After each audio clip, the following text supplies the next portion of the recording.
I declare the 11th Emergency Special Session of the General Assembly resumed.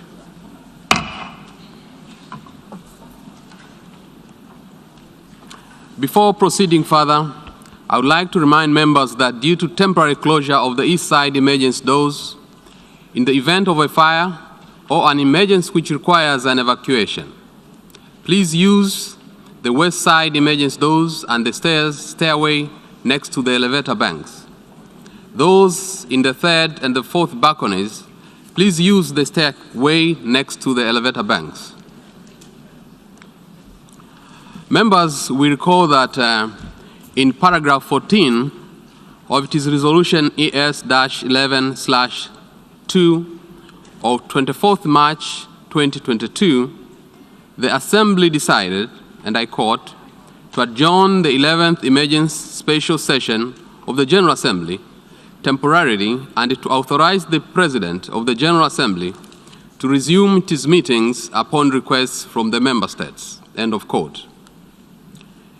In this regard, I should like to draw the attention of the delegation to the document A/ES-11/6, which contains a joint letter dated 5th April 2022 from the permanent representatives of Antigua and Barbuda, Canada, Colombia, Costa Rica, Georgia, Japan, Liberia, the Republic of Moldova, Ukraine, the United Kingdom, and the United States, and the head of delegation of the European Union to the United Nations, addressed to the President of the General Assembly, requesting the resumption of the 11th Emergency Special Session of the General Assembly.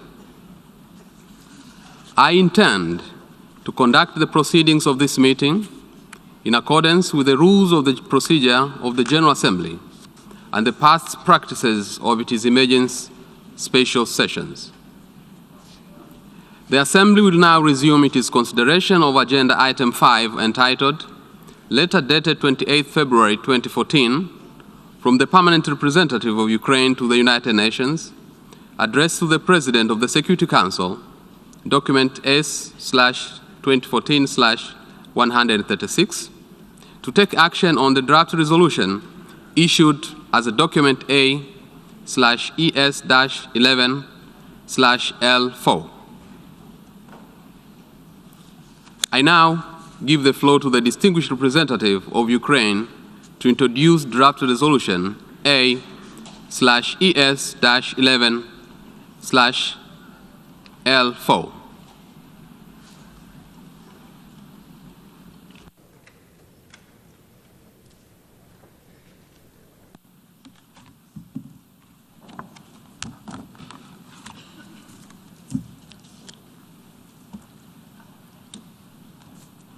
Mr. President, distinguished delegates. Good morning, everyone. One early morning of April 1993,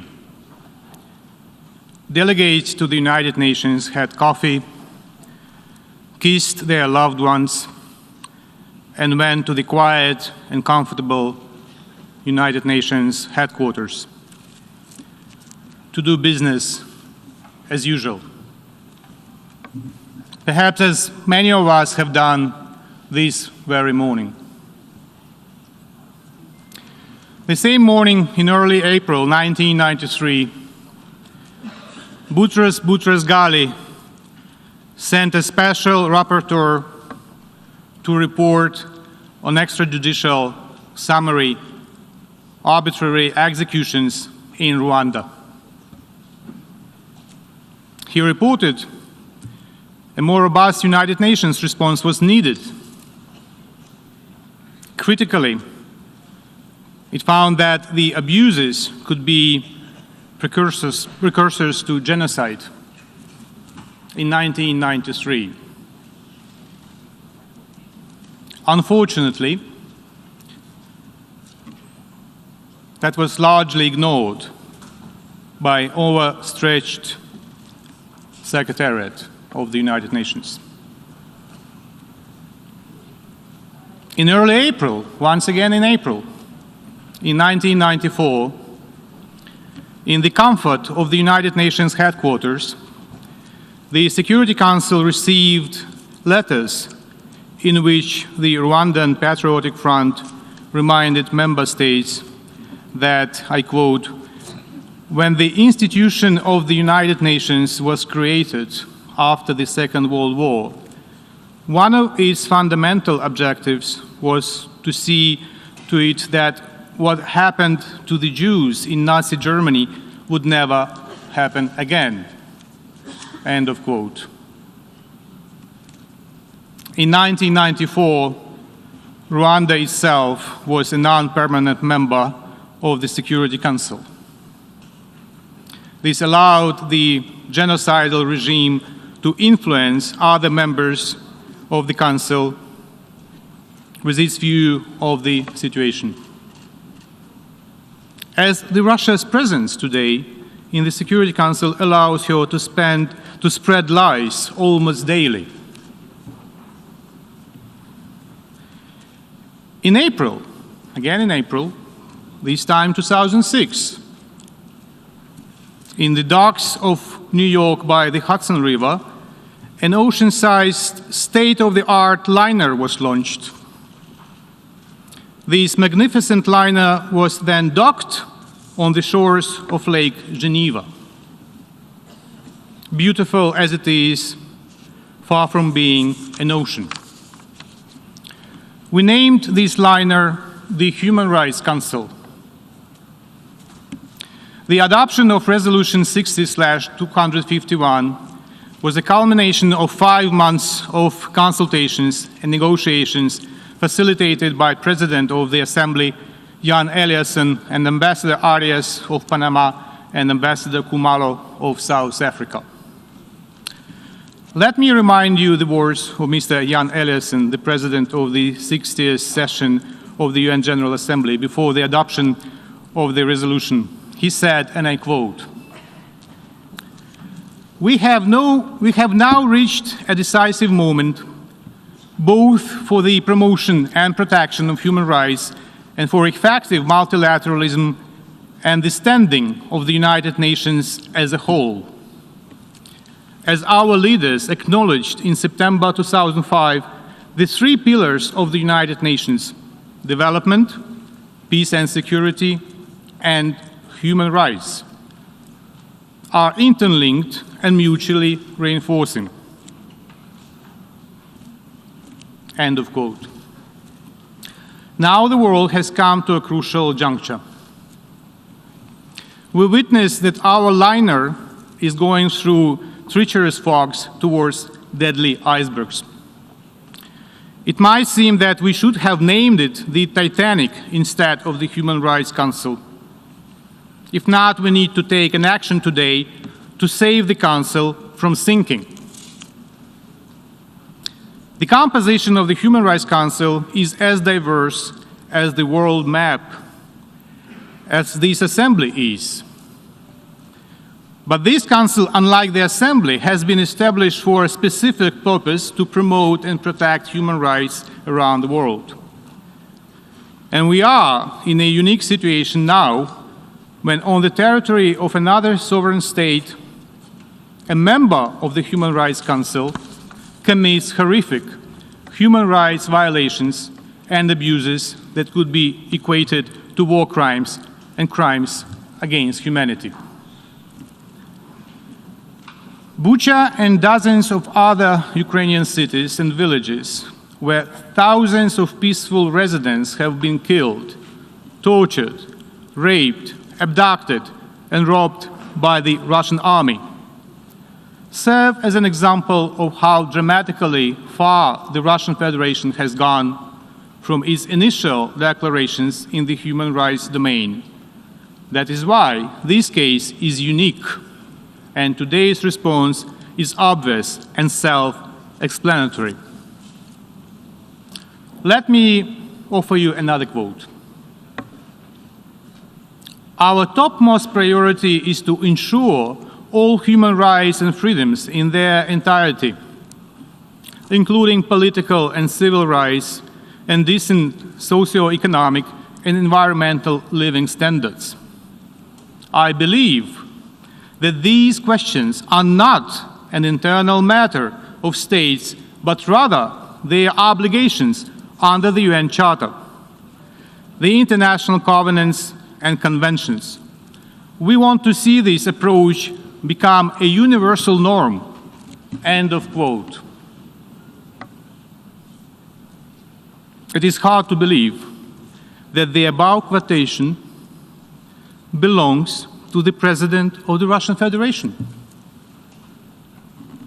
Another president, however, and other times. It was said by President Yeltsin in 1992 in his statement at the UN Security Council. We can only regret that the democratic aspirations of the peoples of Russia in early 90s have by Putin's regime been incrementally turned to their opposite. Aggression, hatred, and Soviet-style thinking and reflections, including in the area of human rights and fundamental freedoms. And now we hear completely different statements here in the United Nations from the Russian Federation. This week alone we hear from the Russian ambassador that there is a warfare in Ukraine and civilians are killed in war. It's being said as a matter of fact this Monday, in cold blood and as an absolute normal course of action, also known as quote-unquote special operation. Shall we agree with the describing of killings as something normal? The only healthy answer should be no, in order to contribute to the maintenance of the UN's health and the health of its human rights mechanism. All of you received the Russian diplomatic note yesterday, in which our collective effort to preserve the credibility of the Human Rights Council was considered as an approach to preserve the, I quote, domination and total control in the world, end of quote, and human rights neo-colonial policy in international affairs. We have heard many times the same perverted logic of the aggressor attempting to present itself as a victim, while in fact doing exactly what it cries against in its note, killing citizens of neighboring country, trying to dominate, if it not colonize it. In reply to that, we call on Russia, when its rights of membership in the Human Rights Council are suspended, to return to responsible behavior by implementing the decisions of this Assembly and of Human Rights Council. If Russia expulses itself from the Council, it would be its own choice, and there will be no need to blame others. Suspension of the rights of membership of the Russian Federation in the Human Rights Council is not an option, but a duty. And let me quote how this duty is formulated in the operative paragraph 8 of Resolution 60/251, and I quote, "The General Assembly may suspend the rights of membership in the Council of a member of the Council that commits gross and systematic violations of human rights," end of quote. So, ladies and gentlemen, it's not an option, it is what the resolution prescribes. We view voting to suspend a state's Human Rights Council rights as a rare and extraordinary action. However, Russia's actions are beyond the pale. Russia is not only committing human rights violations, it is shaking the underpinnings of international peace and security. A draft resolution on the matter under A/ES 11/L4 is a result of the collective effort of a cross-regional group of 24 states that represent all regions.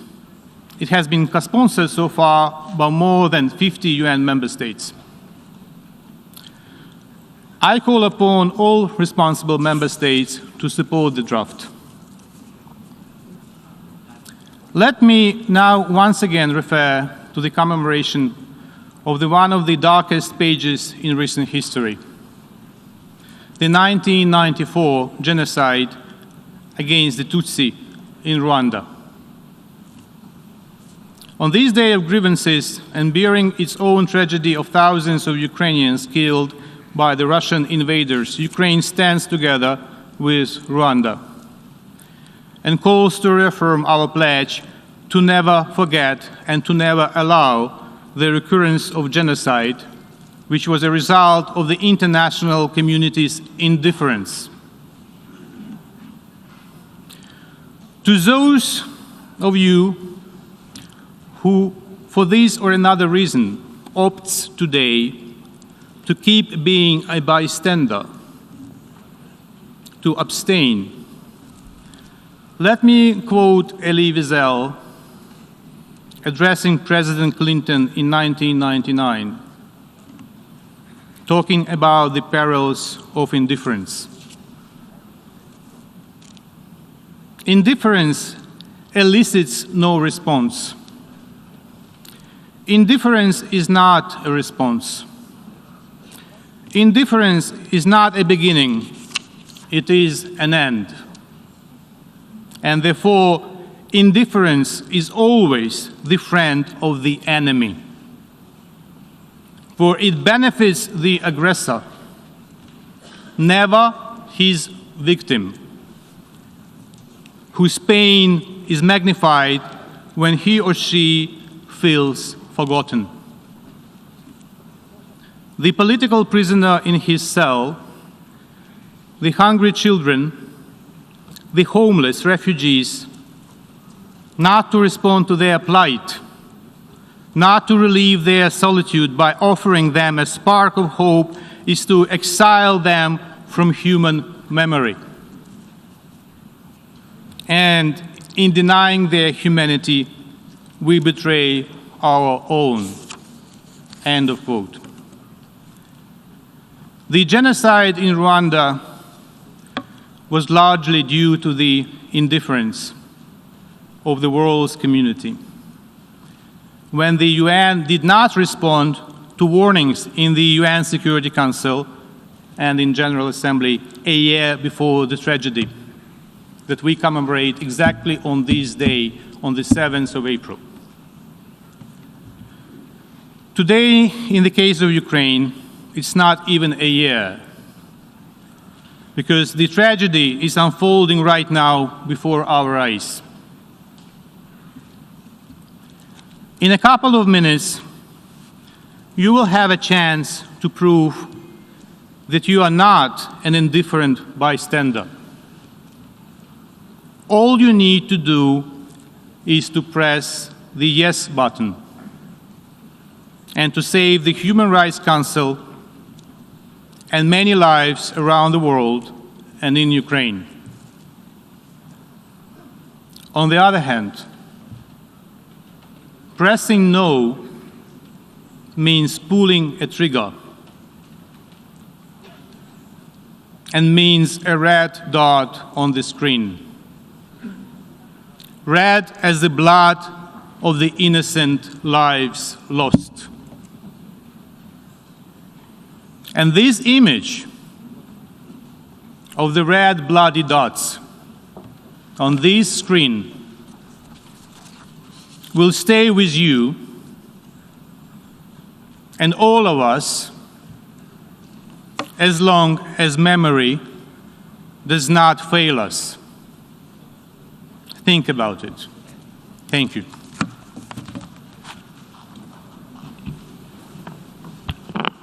I thank the distinguished representative of Ukraine. We shall now proceed to consider draft resolution A/ES-11/L4. Before giving the floor for explanations of vote before the vote, may I remind delegations that explanations of vote are limited to 10 minutes, and should be made by delegations from their seats. I now give the floor to the representative of the Russian Federation.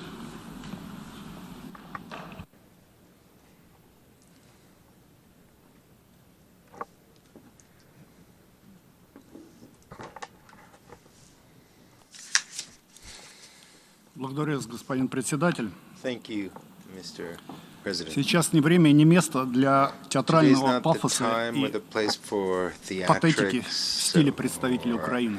these Поэтому я kinds of выступлю по существу. extremely Рассматриваемый сегодня проект theatrical резолюции по факту performances like не the имеет one ничего presented общего by с Ukraine. положением в области In прав fact, человека. the draft resolution we're considering today has no relationship to the Я actual повторю human rights situation слова нашей ноты, on the ground. на I would которые like сослался repeat посол or Кислицын. quote our note, То, что мы видим сегодня, which это the попытка ambassador США mentioned. сохранить What we're seeing today is an свое attempt by the доминирующее United положение и States to тотальный maintain its контроль, dominant position and total продолжить control, линию на правозащитный колониализм международных continue отношений. its attempt at human rights colonialism in Часть государств international уже relations. пребывает в статусе подчиненных. Part Тех of же, the member кто states are способен и already желает проводить subordinates. независимую Those внешнюю who политику, wish to пытаются вытеснить conduct на an периферии independent международной жизни. foreign policy are there's an attempt to Сегодня kind мы of видим, move them как to the усиливание periphery of небольшой international группы relations. стран Today we're правозащитная seeing how архитектура through дала the efforts огромную of a small трещину. group of states, the И эта human rights архитектура architecture выстраивалась десятилетиями кропотливой работы.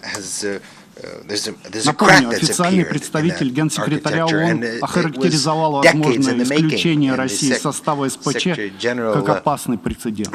stated that the possible exclusion of Russian Federation from the Как Human Rights показывает Council практика, could be a dangerous precedent. западные And подходы as practices по show, решению острых Western правозащитных approaches проблем в in отдельных dealing странах with не acute human увенчались rights успехом. problems in certain countries have not really been Ни один successful. конфликт не был Not a single урегулирован, conflict was а лишь resolved. усугубился. It was only Во exacerbated. многом этому способствовало активное many, задействование излюбленного This западными странами was инструментария due в to the виде use by диктата, Western countries, санкций и военного вмешательства.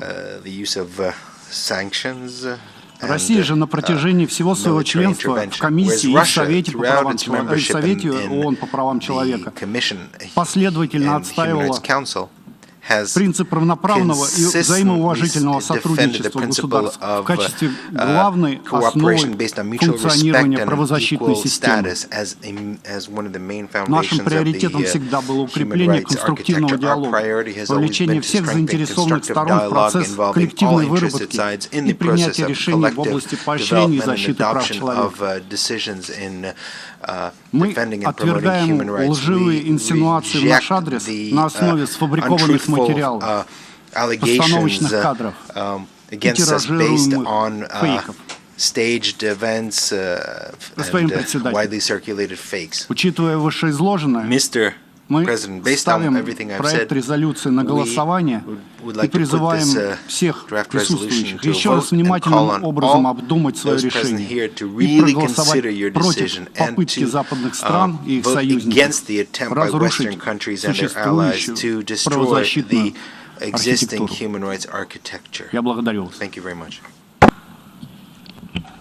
I thank the distinguished representative of the Russian Federation. I will now give the floor to the distinguished representative of Kazakhstan. The Chair, Kazakhstan closely follows the situation in Ukraine with particular concern and expresses its condolences to the families of those who were killed and wish speedy recovery for those injured during hostilities. We call on all the parties to speedily terminate hostilities and to search for compromises aimed at establishing peace. We also adhere to the position that there is no alternative to a peaceful solution on the problem based on the principles of international law and the UN Charter. Humanitarian situation in Ukraine is dire and needs constant attention, and Kazakhstan has already provided Ukraine with humanitarian aid, sending 3 planes with over 50 tons of medicine and essential goods. Regarding the draft resolution on the suspension of the rights of membership of the Russian Federation in the Human Rights Council, we would like to note the following. First of all, in our opinion, the adoption of this resolution will not contribute to the settlement of the conflict. At the moment, it is extremely important not to undermine the negotiation process. In the current situation, it is necessary for all of us to use diplomatic efforts at all international forums, including Human Rights Council, in order to find ways to resolve the problem as soon as possible. Secondly, according to the paragraph 8 of the resolution on the establishment of Human Rights Council, membership of the Council can be suspended in case of gross and systematic violation of human rights. To establish that case, we need to have results of a transparent, unbiased, and professional investigation. In this regard, we believe that the consideration of today's resolution in the General Assembly must be preceded by a comprehensive investigation of human rights violation in Ukraine, carried out under the framework of relevant international mechanisms. We believe that only after receiving concrete conclusions and reliable information, the General Assembly may consider this issue. In the light of the above mentioned, today we will have to vote against this draft resolution. Thank you. I thank the distinguished representative of Kazakhstan. I now give the floor to the distinguished representative of the Bolivarian Republic of Venezuela. Señor Presidente, como miembro fundador de las Naciones Unidas, la República Bolivariana de Venezuela está comprometida con los propósitos y principios consagrados en la Carta de nuestra organización, así como con las normas del derecho internacional. Consideramos que la promoción y protección de los derechos humanos debe ser abordada de manera justa y constructiva, sobre la base del diálogo y la cooperación, de acuerdo con los principios de imparcialidad, objetividad, transparencia, no selectividad, no politización y no confrontación. Los derechos humanos no deben ser instrumentalizados para atacar a Estados soberanos, pues tal abordaje socava la esencia misma del sistema universal de derechos humanos, el cual está asociado a garantizar la universalidad, goce y disfrute de estos derechos y libertades fundamentales para todas y todos, sin distinción ni discriminación. Señor Presidente, hace un mes en esta Asamblea insistimos en la necesidad de que las Naciones Unidas puedan desempeñar un papel central en la facilitación de soluciones pacíficas a los conflictos a través del diálogo y la negociación política. Hoy lamentamos que se haya escogido el camino del escalamiento de las tensiones y se haya profundizado las divisiones entre los miembros de las Naciones Unidas. Ese es el camino equivocado. Alertamos al mundo sobre el peligro real y claro de que la actual situación en la región de Europa del Este se prolongue en el tiempo, generando consecuencias que tardarán generaciones para ser superadas. Alertamos sobre los efectos expansivos alrededor del mundo, especialmente en las condiciones de vida de los sectores más vulnerables en cada país, donde cientos de millones de personas sufren hoy las consecuencias del aumento en los costos de alimentos, de la electricidad y del transporte, así como de la escasez de bienes esenciales provocada por la interrupción de las cadenas internacionales de abastecimiento. Alertamos también sobre el inicio de una nueva carrera armamentista que amenaza con desviar hacia la guerra recursos que deben ser utilizados para el desarrollo y la lucha contra la pobreza. El panorama es terrible, pero el mundo se enfrenta a un peligro aún mayor. Vemos con alarma fuerzas que alientan un choque de bloques con la falsa ilusión de una victoria unipolar definitiva. Un choque que provocará un conflicto mundial entre potencias nucleares que destruirá la humanidad tal y como la conocemos hoy. Es nuestra obligación reducir las tensiones y fortalecer todas las opciones que permitan la regulación de conflictos y su solución pacífica. Señor Presidente, lamentablemente, el proyecto de resolución presentado hoy es un ejemplo de politización de los derechos humanos para avanzar agendas nacionales e intereses geopolíticos. El proyecto trata de expulsar del sistema de derechos humanos a la Federación de Rusia, un país que es parte imprescindible, queramos o no, parte imprescindible en la solución de la crisis de la región de Europa del Este. Sin la Federación Rusa no hay acuerdo de paz posible en Europa. La paz sin Rusia es un espejismo ideológico, una alucinación de los que creen que ha llegado el momento de lograr la victoria definitiva de una potencia unipolar. Esa es una ideología contraria a la paz internacional. Si esta resolución es aprobada, afectará las actuales negociaciones que se llevan a cabo entre las partes y nos empujará deliberadamente a una fase más aguda del conflicto, una fase más larga y difícil de resolver. Señor Presidente, otro resultado inmediato de la aprobación de la resolución será la fractura histórica del mejor instrumento creado para defender los derechos humanos en el mundo, como es el Consejo de Derechos Humanos. Una vez perdidos los equilibrios existentes, se afectará su credibilidad, su función y su mandato. Estaremos creando una crisis sistémica de confianza que terminaría por afectar a las Naciones Unidas como organización universal capaz de gestionar crisis regionales y mundiales y de trabajar como un verdadero instrumento para la paz. Señor Presidente, por todo lo anterior, la República de Venezuela rechaza categóricamente los intentos por suspender a la Federación de Rusia como miembro electo del Consejo de Derechos Humanos y hace un llamado a los miembros responsables de la comunidad internacional a votar en contra de la resolución. Muchas gracias. I thank the distinguished representative of Bolivarian Republic of Venezuela. I now give the floor to the distinguished representative of Democratic People's Republic of Korea. President, my delegation expressed deep concern to current development of political situation in Ukraine.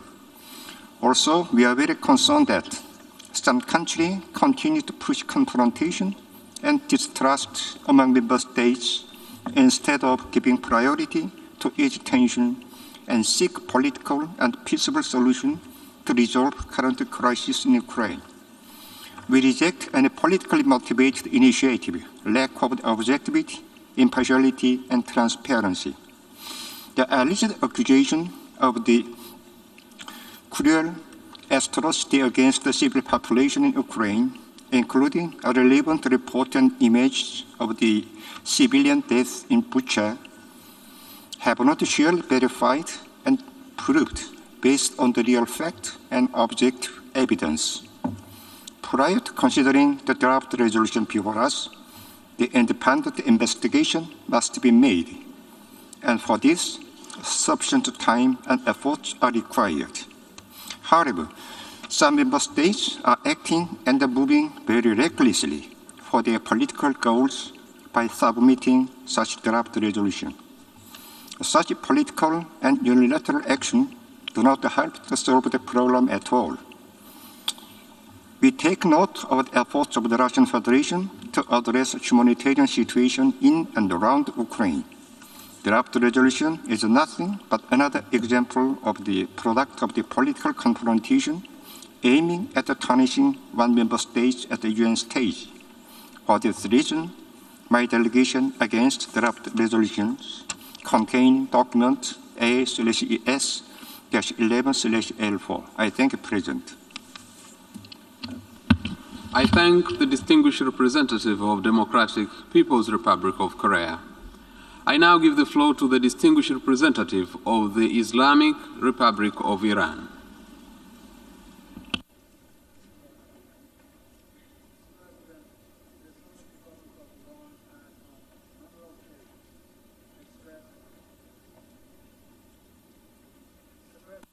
The Islamic Republic of Iran has, on a number of occasions, expressed its principled position with regard to the ongoing conflict in Ukraine, including during the adoption of the two previous resolutions of the 11th Emergency Special Session of the United Nations General Assembly.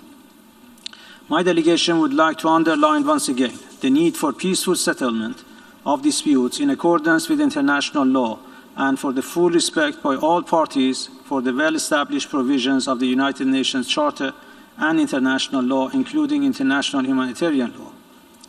We emphasize that sovereignty and territorial integrity of all states must be fully respected and the safety and security of all civilians must be guaranteed.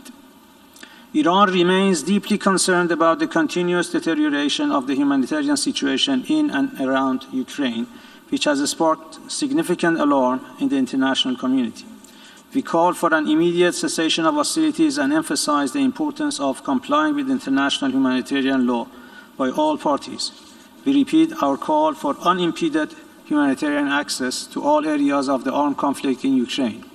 The humanitarian needs of the affected population must be addressed immediately, and the delivery of food, medicine, and other essential services to the people in need must be facilitated. The international community should encourage and support continued direct negotiations between Russia and Ukraine until peace is restored. The Islamic Republic of Iran once again calls for de-escalation of tensions in the current conflict and an urgent and lasting solution to this crisis through dialogue. Mr. President, we consider the text of the resolution before the General Assembly contained in document L3 as politically driven, which undermines the impartiality of our organization. My government attaches great importance to the promotion and protection of human rights. However, we are against the exploitation of UN human rights machinery for political ends, which contravenes the principles of universality, non-selectivity, and objectivity in addressing human rights issues. We have always maintained that human rights should not be undermined by short-sighted political considerations. We stress that the work of the Human Rights Council should be performed in a non-confrontational and non-politicized manner, and membership in this body should not be politicized. We would like to reiterate our position on the centrality of the principles of objectivity, dialogue, and cooperation towards the protection and promotion of all human rights based on a non-selective and non-politicized approach. We are of the view that the exploitation of paragraph 8 of UN General Assembly Resolution 60/251 deepens confrontation and attenuates constructive dialogue between countries. For the above-mentioned reasons, my delegation will vote against the draft resolution contained in document L4. I thank you, Mr. President. I thank the distinguished representative of the Islamic Republic of Iran. I now give the floor to the distinguished representative of the Syrian Arab Republic.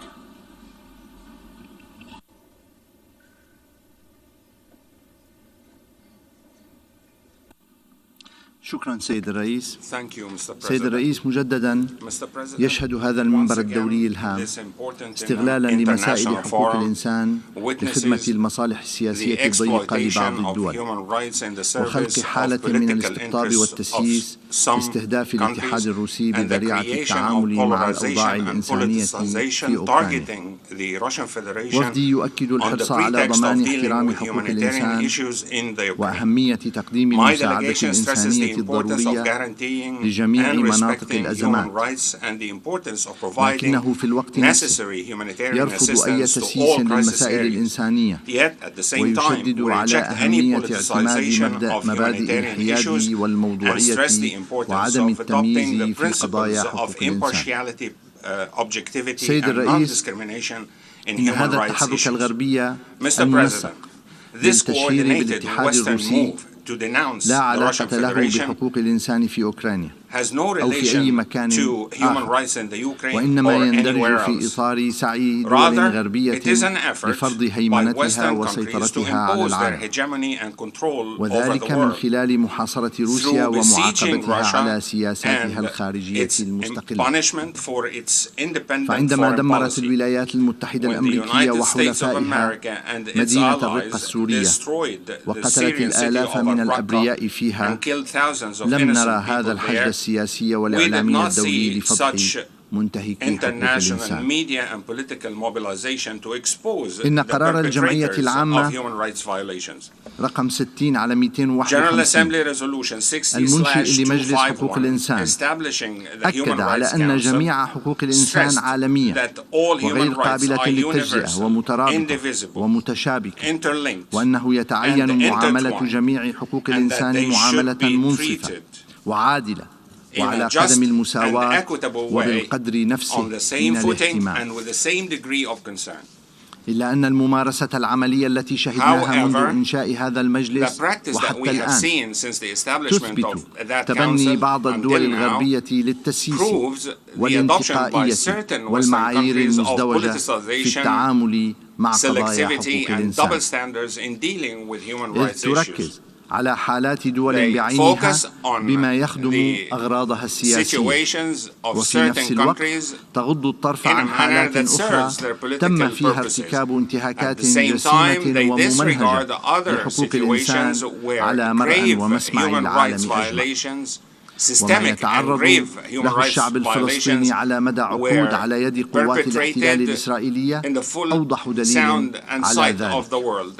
والمثال الآخر على نفاق تلك الدول وتجاهلها لحقوق وأمن وسلامة المدنيين بما فيهم الأطفال والنساء في دونباس الذين تعرضوا لحملة عدائية ممنهجة وقصف مستمر لعدة سنوات. فلماذا لم نشهد مثل هذا التحرك الغربي من أجل حمايتهم والدفاع عن حقوقهم؟ إن تذرع الساعين وراء هذا التحرك بنص الفقرة الثامنة من قرار إنشاء مجلس حقوق الإنسان يثير قلقا جديا حول ماهية القرائن التي تم الاستناد عليها في الحديث عن ارتكاب انتهاكات جسيمة ومنهجية لحقوق الإنسان، وما مدى مصداقية المصادر التي تم الاعتماد عليها، وما هي الآليات الدولية المحايدة التي أكدت وقوع مثل تلك الانتهاكات وحددت هوية مرتكبيها. إن قيام بعض الدول بإطلاق الاتهامات والترويج لها عبر دعاية مضللة من خلال نشر صور وفيديوهات مجهولة المصدر والمكان ونشرها عبر المصادر المفتوحة لا يمكن أن يكون أساسا متينا كي تتخذ الجمعية العامة قراراً بشأنها. وكما في الحالة السورية فإن جلسات مجلس الأمن والجمعية العامة يجب أن تسبقها دائماً مسرحيات واستفزازات، وهو ما نشهده الآن في الحالة الأوكرانية، وذلك لتبرير القرارات التي تخطط الدول الغربية والمعادية لاتخاذها باسم شرعيتهم الدولية المزعومة. سيد الرئيس، إن مشروع القرار المعروض أمامنا اليوم ينطوي على حالة خطيرة من العدائية ومثال واضح على انتهاج سياسة الإقصاء التي لطالما حذرت منها بلادي. فتعليق عضوية الاتحاد الروسي في مجلس حقوق الإنسان سيكون له تأثير سلبي على حالة التوازن فيه وعلى عالميته وفاعلية دورته، إذ أن هذا التعليق سيعزز هيمنة مجموعة من الدول الغربية على هذا الجهاز الهام وفرض رؤيتها ومعاييرها في مجال حقوق الإنسان واستخدامها كأداة للضغط السياسي واستهداف دول بعينها. وإذا كنا أكثر صراحة وشفافية فإننا نرى في مثل هذه الممارسات تهديدا لوجود منظومة الأمم المتحدة ذاتها.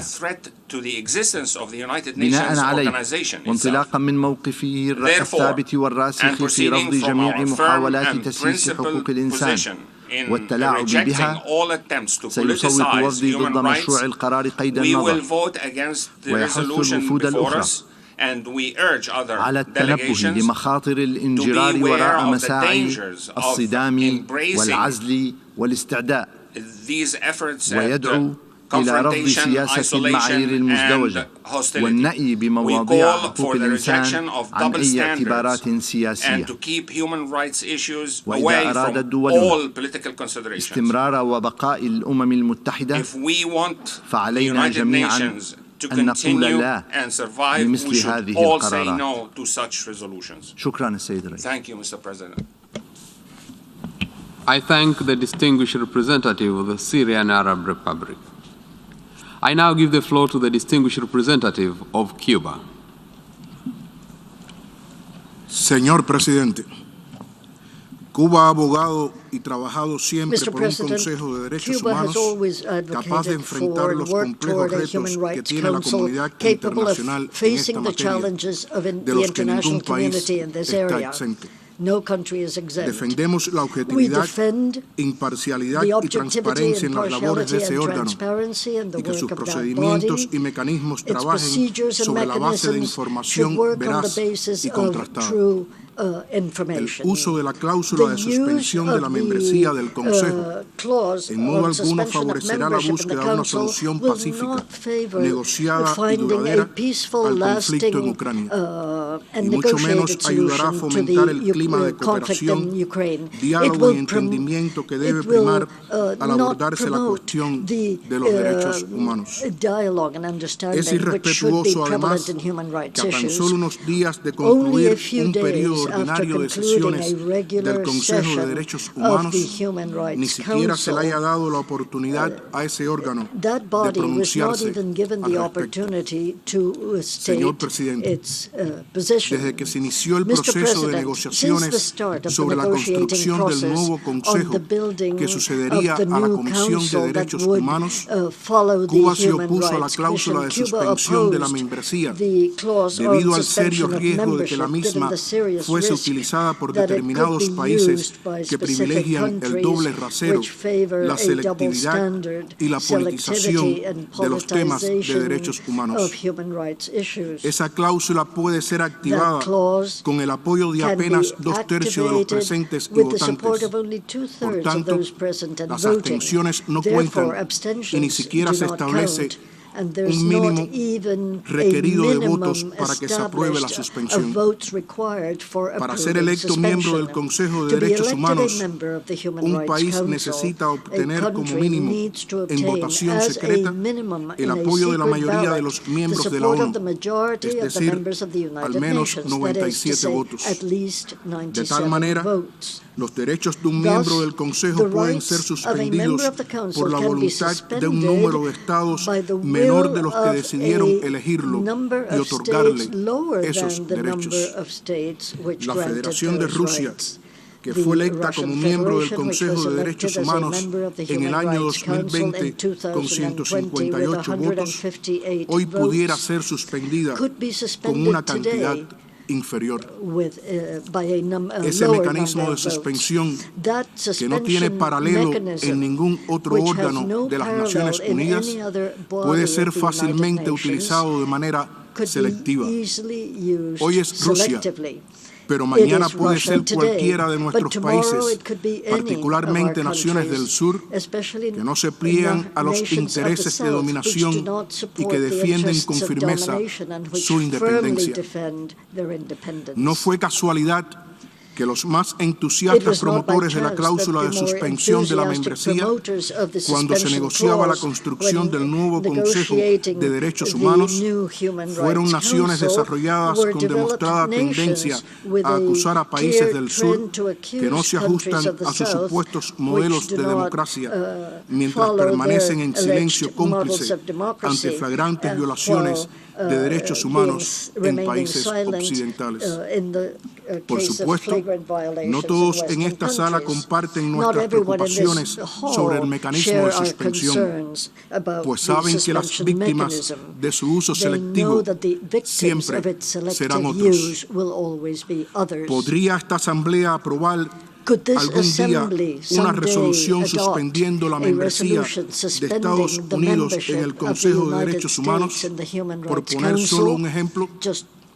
Todos sabemos que eso no ha sucedido ni sucederá. A pesar de sus violaciones flagrantes y masivas de los derechos humanos como consecuencia de invasiones y guerras de rapiña contra estados soberanos en función de sus intereses geopolíticos, han ocasionado la muerte de cientos de miles de civiles que denominan daños colaterales, millones de desplazados y vasta destrucción en toda la geografía de nuestro planeta.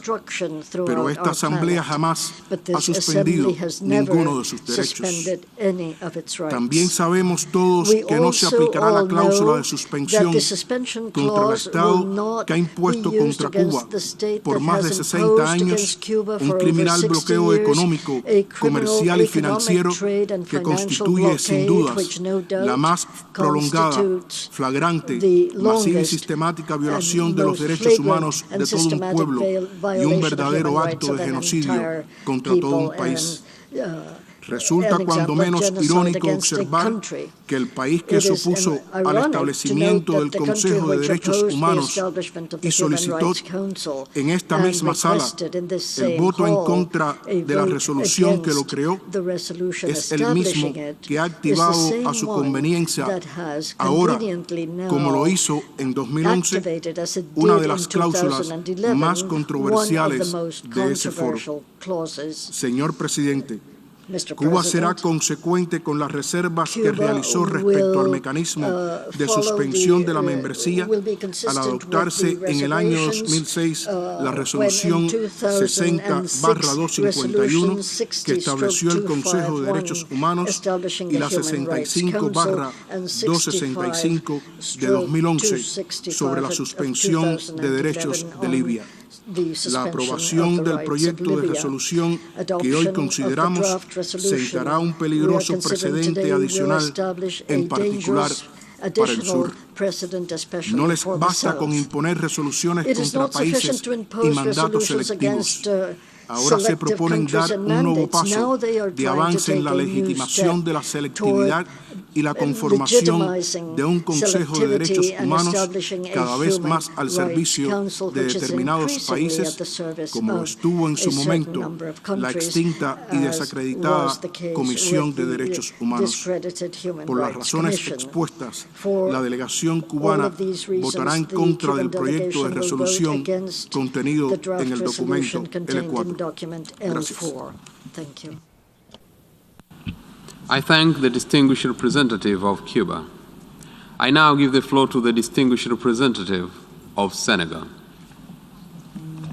Monsieur le Président, à l'instar de la communauté internationale, le Sénégal reste profondément préoccupé par le lourd bilan de la guerre en Ukraine qui a déjà occasionné de nombreux morts ainsi que des millions de réfugiés et de déplacés. À ce sombre tableau s'ajoutent des allégations de graves violations des droits de l'homme. En tout temps et en tout lieu, la guerre est une faillite pour l'humanité. Le Sénégal est pour la paix en Ukraine, au nom d'une humanité sans frontières. Le Sénégal est également pour la paix en Ukraine parce que nos pays sont des victimes collatérales de cette crise de portée mondiale en raison de ces graves conséquences, particulièrement graves sur nos économies et nos populations.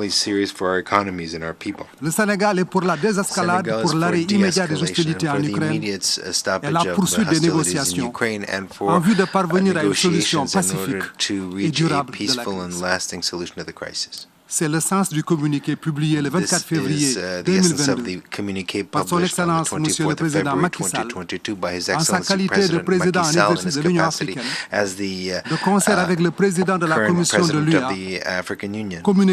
communiqué appelant, je cite, au respect impératif du droit international, de l'intégrité territoriale et de la souveraineté de l'Ukraine. Fin de citation. C'est aussi le sens du soutien du Sénégal à la résolution ES 11/2 de la session spéciale de l'Assemblée générale du 24 mars 2022 sur les conséquences humanitaires de la guerre en Ukraine. C'est également le sens de notre vote en faveur de la résolution A/HRC/49/1 du Conseil des droits de l'homme du 4 mars 2022 sur la situation des droits de l'homme en Ukraine et portant notamment mise en place d'une commission d'enquête internationale sur les allégations de violations des droits de l'homme dans le pays consécutivement à la guerre. Nous estimons que c'est la publication des conclusions de cette commission qui nous donnera une vue complète de la nature et de l'ampleur des violations alléguées. Cette vue complète nous donnera par conséquent la mesure exacte des sanctions à envisager. Or, la présente résolution décide de mesures de sanctions sans que la commission d'enquête que nous avons mise en place n'ait rendu ses conclusions, before the inquiry commission that we've established delivers its outcome. So it anticipates on the work of this commission. Bearing in mind all these considerations, the Senegal will abstain on voting from this text to be consistent with the resolution of the Human Rights Council of the 4th of March, setting up an international commission of inquiry on de violation des droits de l'homme en Ukraine. Human rights violations in Ukraine. Thank you. I thank the distinguished representative of Senegal. I now give the floor to the distinguished representative of South Africa.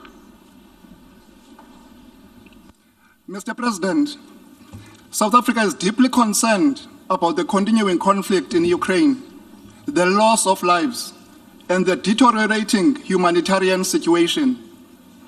We reiterate our view that as a matter of urgency, there must be a cessation of hostilities, which would be the first step in a comprehensive response to the humanitarian crisis. South Africa stresses once again that dialogue, mediation, and diplomacy is the only path to end the current conflict. Wars end when dialogues begin, and wars endure when there is no dialogue. In this regard, we welcome the efforts by Ukraine and Russia to hold talks without preconditions. South Africa expresses the hope that both parties will use diplomacy to de-escalate the situation in Ukraine, leading to a durable political and security situation. We maintain that all parties have much to gain from a negotiated outcome and much to lose from unnecessary and violent conflict. The General Assembly must therefore encourage mediation and dialogue and adopt constructive outcomes leading to that. Mr. President, South Africa is deeply concerned at the reports of civilian casualties in Ukraine. As the international community, we cannot be indifferent to the killing and suffering of civilians. The humanitarian crisis that has resulted from the ongoing military operations must be addressed, and there must be an urgent opening of humanitarian corridors and the provision of aid to the civilian population, which, as usual, bears the brunt of the suffering when violent confrontation breaks out. All parties to the conflict must comply with international human rights and humanitarian law, including the Geneva Conventions, and must respect the sovereignty and territorial integrity of all member states in keeping with the UN Charter. Mr. President, on 4th March 2022, the Human Rights Council adopted a resolution authorizing the establishment of an international commission of inquiry to investigate all alleged violations and abuses of human rights and violations of international law and related crimes in Ukraine. The commission has not yet commenced its work, and we await its findings on the allegations of gross violations and abuses of human rights and violations of international humanitarian law. South Africa is of the firm belief that the tabling of the resolution that we will consider today is premature and prejudges the outcomes of the Commission of Inquiry.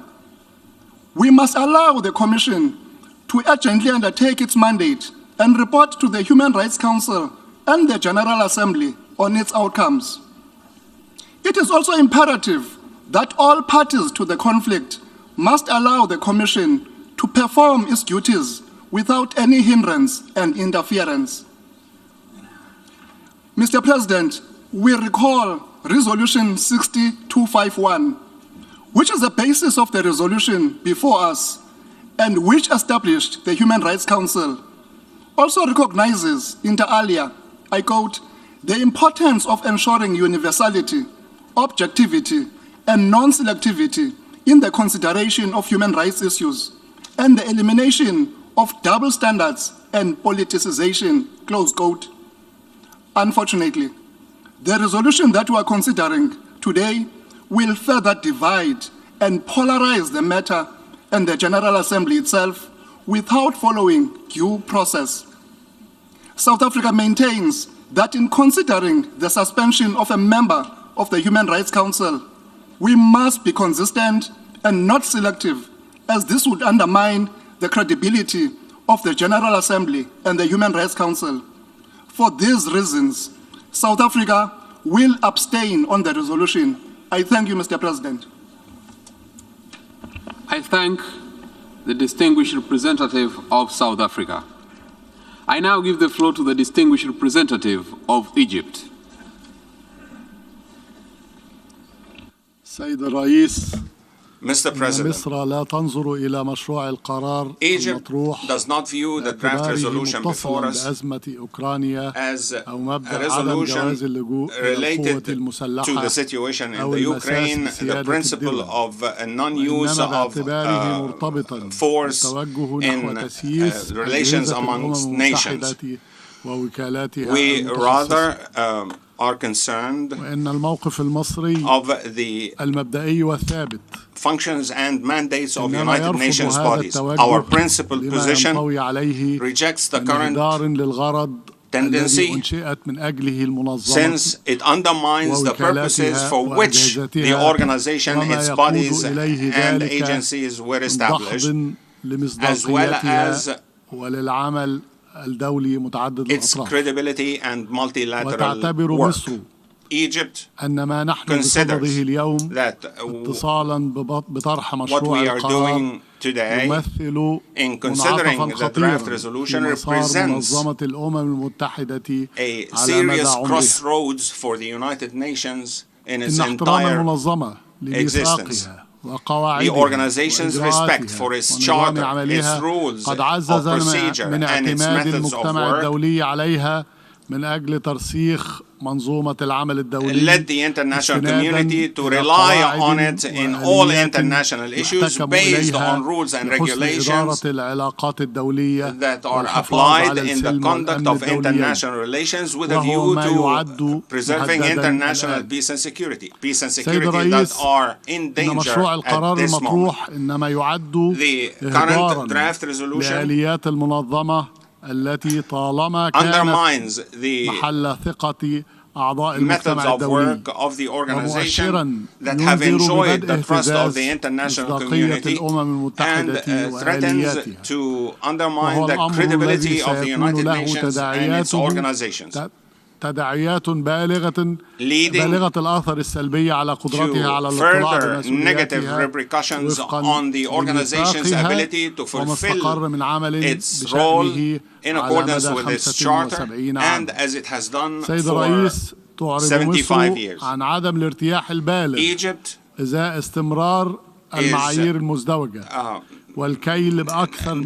not feel comfortable with double standards تم الاكتفاء بقرارات أقل حسما وأكثر تساهلا إزاء انتهاكات حقوق الإنسان واضحة في ماض ليس بالبعيد. Such resolutions were not adopted in cases of human rights violations that are not so far back in time. We are concerned with the violations of human rights and the obligations of all states in this regard, and we believe that such serious violations should be dealt with decisively in accordance with the United Nations rules and procedures in an adequate manner. On all of this, Egypt does not believe that the draft resolution is being proposed at the right moment, and we warn of it. Thank you. I thank the distinguished representative of Egypt. I now give the floor to the distinguished representative of Brazil.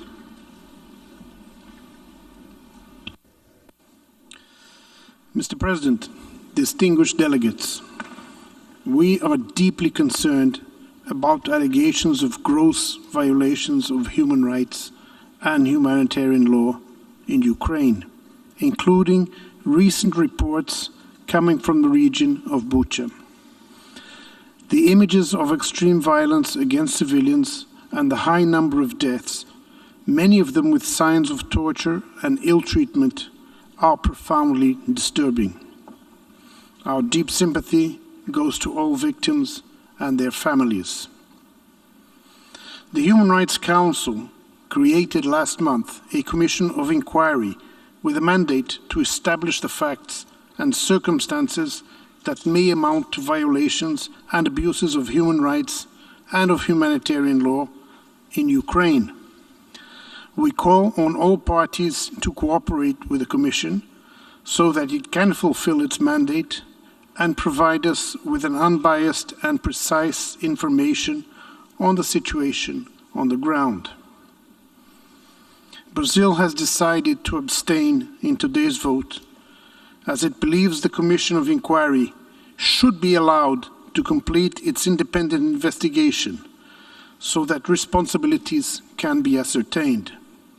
Only then would this General Assembly be in a position to better assess and take a responsible and informed decision on the status of Russia in the Council. We must at all costs avoid repeating the mistakes of the old Commission on Human Rights, particularly concerning politicization, double standards, and selectivity, which had been the main flaw of the previous human rights system and the object of well-founded criticism of its work. The Human Rights Council should be guided by the imperative of inclusive dialogue as the main instrument for cooperation, sustainable solutions, and peace. Mr. President, Brazil is fully committed to finding ways to an immediate cessation of hostilities and to promoting a real dialogue conducive to a peaceful and sustainable solution. Ensuring respect for human rights and humanitarian law, protecting civilians, calling for peace, these are the objectives that should unite rather than divide us. There is no alternative to a negotiated solution and to a constructive and balanced approach aimed at preserving spaces of dialogue. I thank you, Mr. President. I thank the distinguished representative of Brazil. I now wish to invite the distinguished representative of China.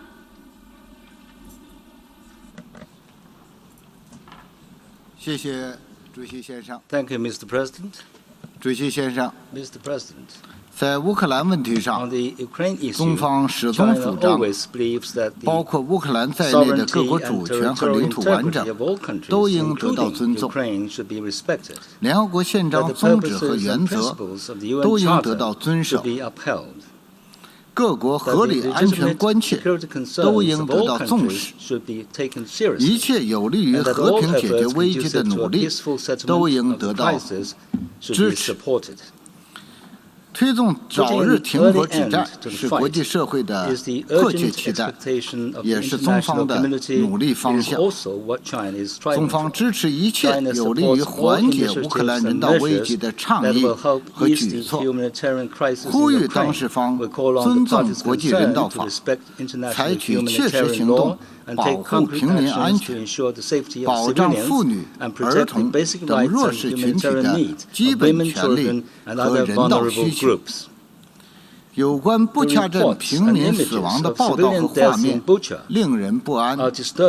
事件的相关情况和具体原因必须查清，任何指控都应基于事实。结论得出之前，各方应保持克制，避免无端指责。主席先生。对话谈判是解决乌克兰危机的唯一出路。中方始终主张国际社会应该保持理性，加强团结，多做有利于对话谈判的事，推动政治解决，而不应设置障碍、增添阻力，更不应火上浇油、激化矛盾。我们遗憾地看到，冲突造成平民伤亡和大量人员流离失所。全方位、无差别、无底线的制裁，给疫后复苏带来严重负面影响，制造出新的复杂问题。逆转来之不易的发展成果，实现2030年可持续发展议程雪上加霜。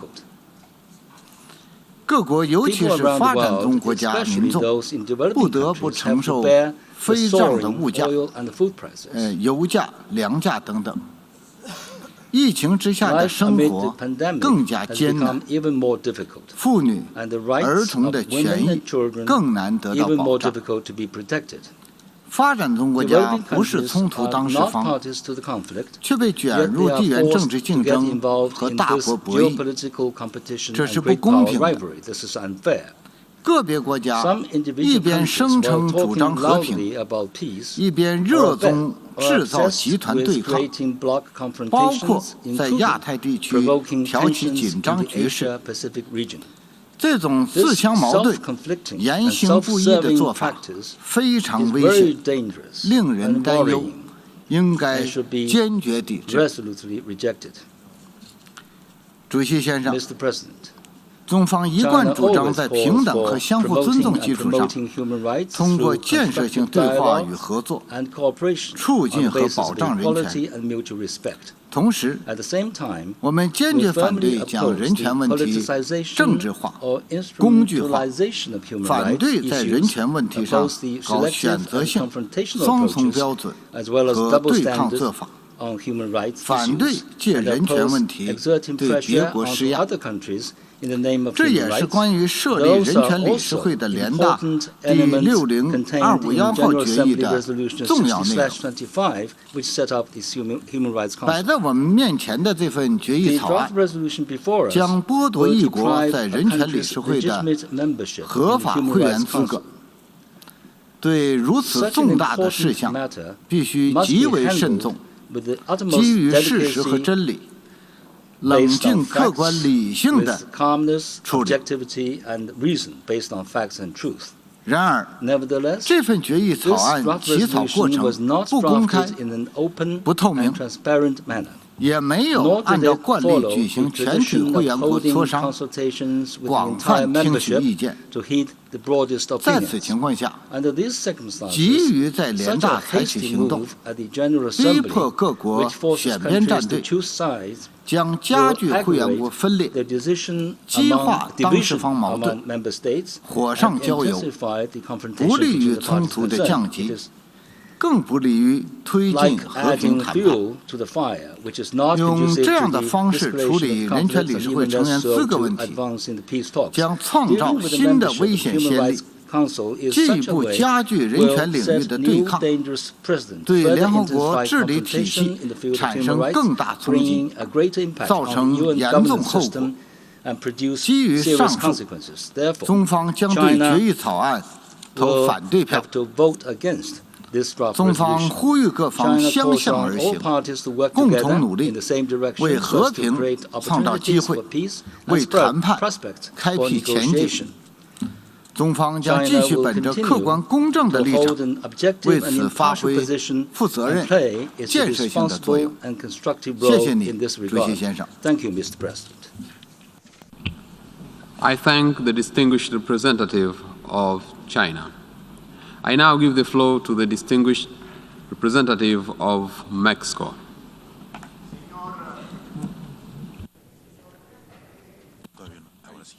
Señor presidente, México ha sido claro y contundente al condenar la invasión de Rusia sobre Ucrania por ser violatoria del derecho internacional, de la Carta de las Naciones Unidas y de los principios constitucionales de nuestra política exterior.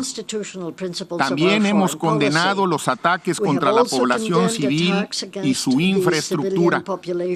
Hemos impulsado todo aquello que facilite el acceso a la asistencia humanitaria y nos hemos sumado a las voces que exigen el cese inmediato de las hostilidades. Informes recientes sobre la situación en Ucrania nos han revelado que estamos ante la probable comisión de violaciones graves del derecho internacional de los derechos humanos y del derecho internacional humanitario. Por ello, México ha respaldado sin ambajes el llamado del secretario general a que se realicen investigaciones imparciales que permitan identificar responsables y una eficaz rendición de cuentas. Mi país también apoyó la adopción de la Resolución 49/1 del Consejo de Derechos Humanos para que se formara una comisión de investigación independiente con el objetivo de indagar todos los presuntos abusos y violaciones de los derechos humanos y todo aquello que pudiese vulnerar el derecho internacional humanitario derivado de la agresión de Rusia en Ucrania. Asimismo, México sigue con atención el proceso de investigación de la Corte Penal Internacional por presuntos crímenes internacionales cometidos en Ucrania y apoya decididamente los trabajos que realiza el fiscal de la Corte para tratar de esclarecer los hechos.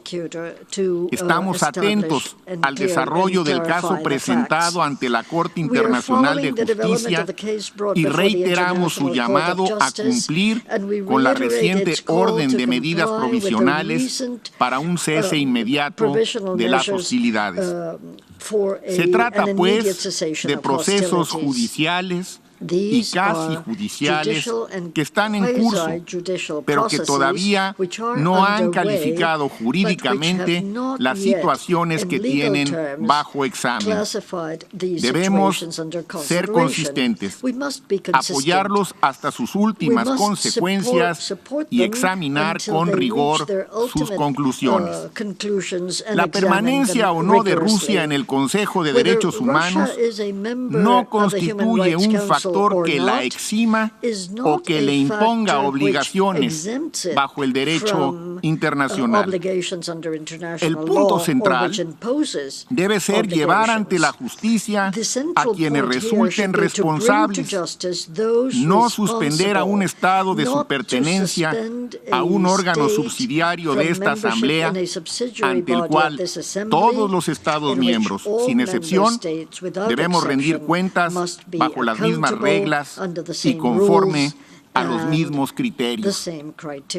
México está a favor de que la rendición de cuentas se practique regularmente en todo el sistema de las Naciones Unidas. Necesitamos más transparencia, sí, pero para ello necesitamos también más cooperación, más diálogo y mejores prácticas. Las estructuras multilaterales se fortalecen mediante la inclusión, no a través de la exclusión. Excluir, suspender, no es la solución. El multilateralismo habrá de fortalecerse en la medida en la que sea capaz de mantener su vocación incluyente. Las resoluciones previas de esta Asamblea que hemos suscrito con plena convicción condenan la invasión rusa, llaman a un cese inequívoco de las hostilidades, urgen el acceso irrestricto de la asistencia humanitaria y abogan por una solución diplomática del conflicto. México ha fijado su posición de manera explícita en torno a la agresión militar de Rusia sobre Ucrania a través de sus intervenciones en el Consejo de Seguridad y en esta Asamblea General, así como en los votos registrados en ambos órganos desde el inicio del conflicto. Por lo anteriormente expuesto, México se abstendrá de apoyar el proyecto de resolución que suspende a Rusia de sus derechos como integrantes del Consejo de Derechos Humanos. México tiene la convicción de que aún en medio de la guerra deben mantenerse todos los canales de diálogo con las autoridades de la Federación de Rusia, no solo para que cooperen con el conjunto de mecanismos que integran el Sistema Universal de Protección de los Derechos Humanos, sino para insistir en la urgente necesidad de encontrar en el diálogo la solución diplomática que restaure la paz en Ucrania. Muchas gracias, presidente. I thank the distinguished representative of Mexico. I now give the floor to the distinguished representative of Chile. Gracias, señor presidente. Thank you, Mr. Permítame iniciar mi intervención rendiendo homenaje a las víctimas de la brutal guerra que está teniendo lugar en Ucrania, ocasionada por una invasión que ha violado normas del derecho internacional humanitario y la Carta de Naciones Unidas. Las dramáticas imágenes de Bucha que llegaron a nuestros hogares el pasado fin de semana nos han conmovido. Chile reitera una vez más su condena a la invasión a Ucrania. La decisión que hoy se adoptará es una a la que mi país nunca hubiera querido llegar. Un país firme partidario del multilateralismo sostiene que las diferencias entre Estados deben resolverse dentro de los órganos competentes de acuerdo a las normas vigentes. El sistema multilateral es la casa de todos.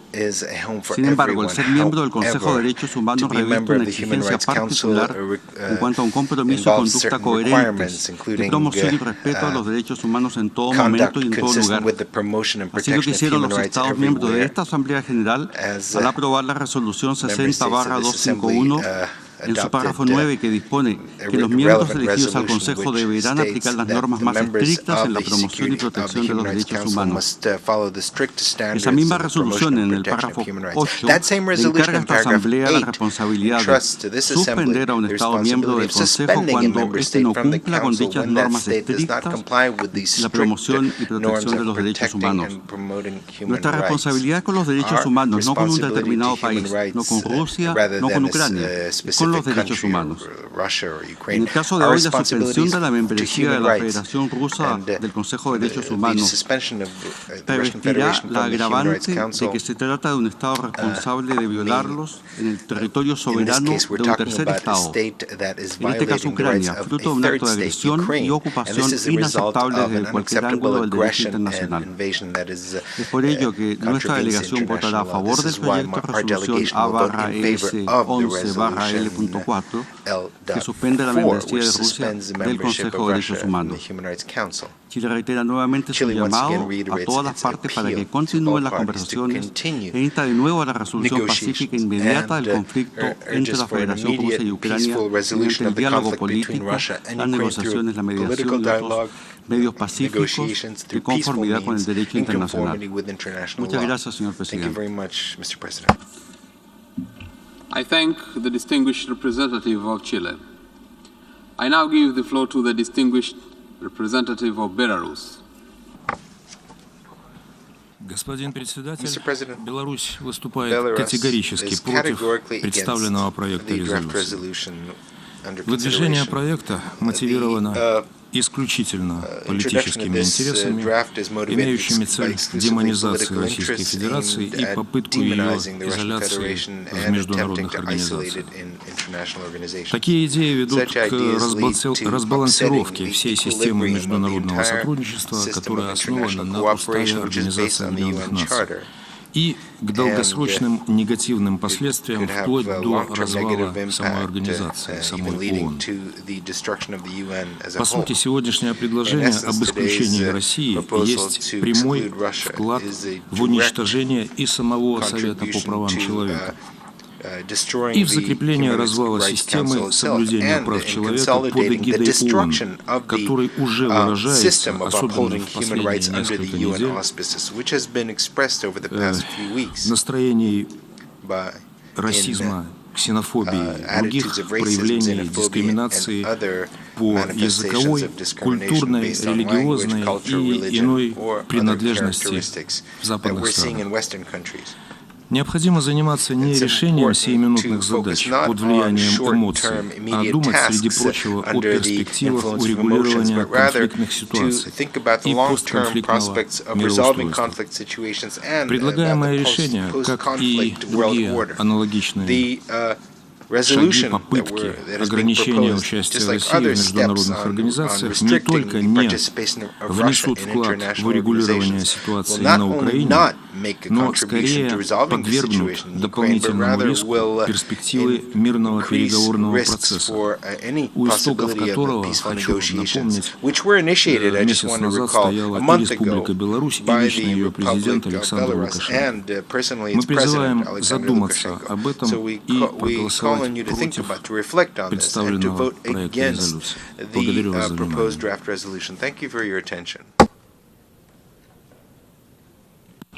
I thank the distinguished representative of Belarus. We have heard the last speaker in explanation of vote before the vote.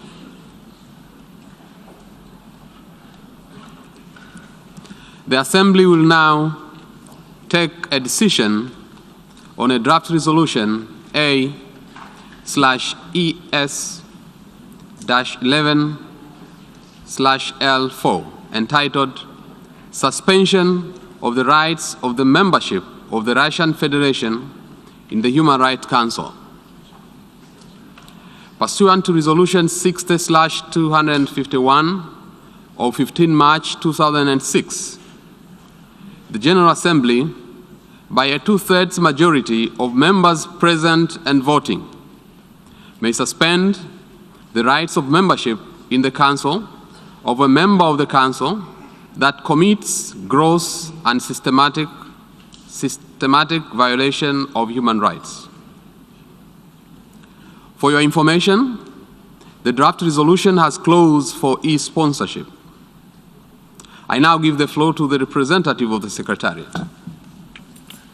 Thank you, Mr. President. I should like to announce that since the submission of the draft resolution, and in addition to the delegations listed on the L document, the following countries have also become co-sponsors of A/ES-11/L4: Costa Rica, Guatemala, Myanmar, and San Marino. If any other countries wish to co-sponsor A/ES-11/L4, please signify by pressing the microphone button now.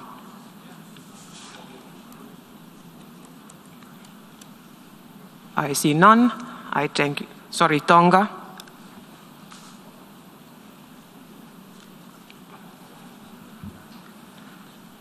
I thank you, Mr. President.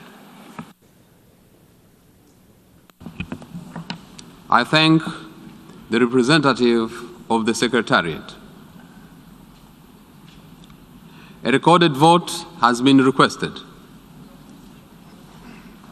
We shall now begin the voting process. Those in favor of draft resolution A/ES-11/L4, please signify. Those against, abstentions. The General Assembly is now voting on draft resolution A/ES-11/L4, entitled Suspension of the Rights of Membership of the Russian Federation in the Human Rights Council. Will all delegations confirm that their votes are accurately reflected on the screen?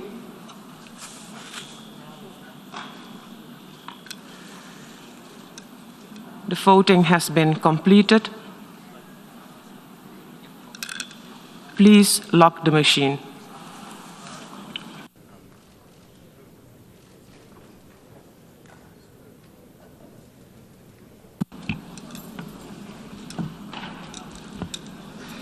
The result of the vote is as follows.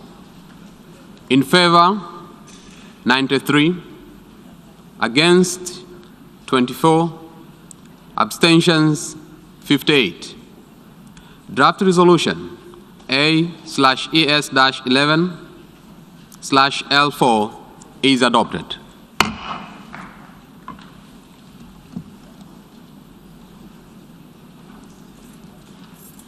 Before giving the floor for explanations of vote after the vote, may I remind delegations that explanations of vote are limited to 10 minutes and should be made by delegations from their seats. I now give the floor to the distinguished representative of India.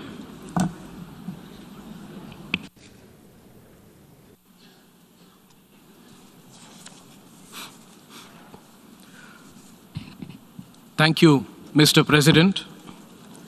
India has abstained on the resolution adopted in the General Assembly today. We do so for reasons of both substance and process. Since the inception of the Ukrainian conflict, India has stood for peace, dialogue, and diplomacy. We believe that no solution can be arrived at by shedding blood and at the cost of innocent lives. If India has chosen any side, it is the side of peace, and it is for an immediate end to violence. We continue to remain deeply concerned at the worsening situation and reiterate our call for end to all hostilities. When innocent human lives are at stake, diplomacy must prevail as the only viable option. Recent reports of civilian killings in Bucha are deeply disturbing. We have unequivocally condemned these killings and support the call for an independent investigation. The impact of the crisis has also been felt beyond the region with increasing food and energy costs, especially for many developing countries. It is in our collective interest to work constructively, both inside the United Nations and outside, towards seeking an early resolution to the conflict. India has been at the forefront of protecting human rights, right from the drafting of the Universal Declaration of Human Rights. We firmly believe that all decisions should be taken fully respecting due process, as all our democratic polity and structures enjoin us to do so. This applies to international organizations as well, particularly the United Nations. I thank you, Mr. President. I thank the distinguished representative of India. I now give the floor to the distinguished representative of Timor-Leste. At the outset, I would like to thank you, Mr. President, for convening this session.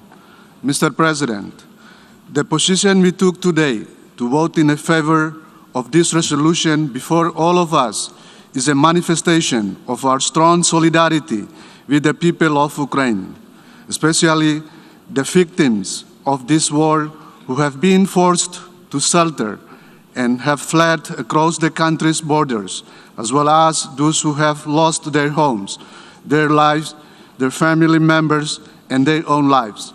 Our thoughts and prayers go out to all of them and their families and friends.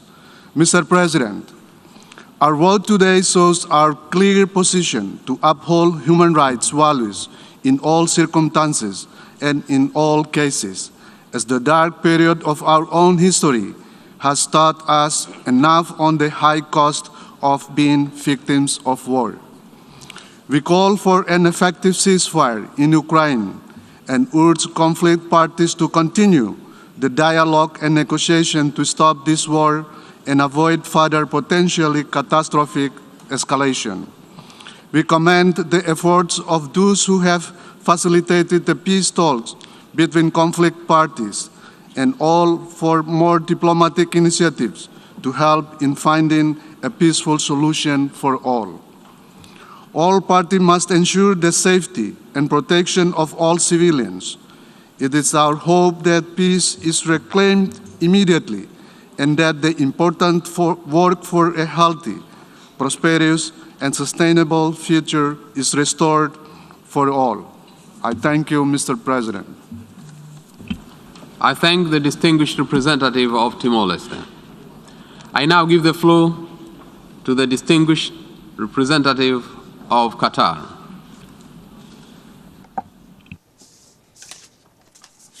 شكرا لكم السيد الرئيس. صوت وفد بلادي بالامتناع على مشروع القرار الذي اعتمد للتو في هذه الجلسة الاستثنائية الطارئة للجمعية العامة، وأود أن أدلي بالتالي لتوضيح موقف دولة قطر.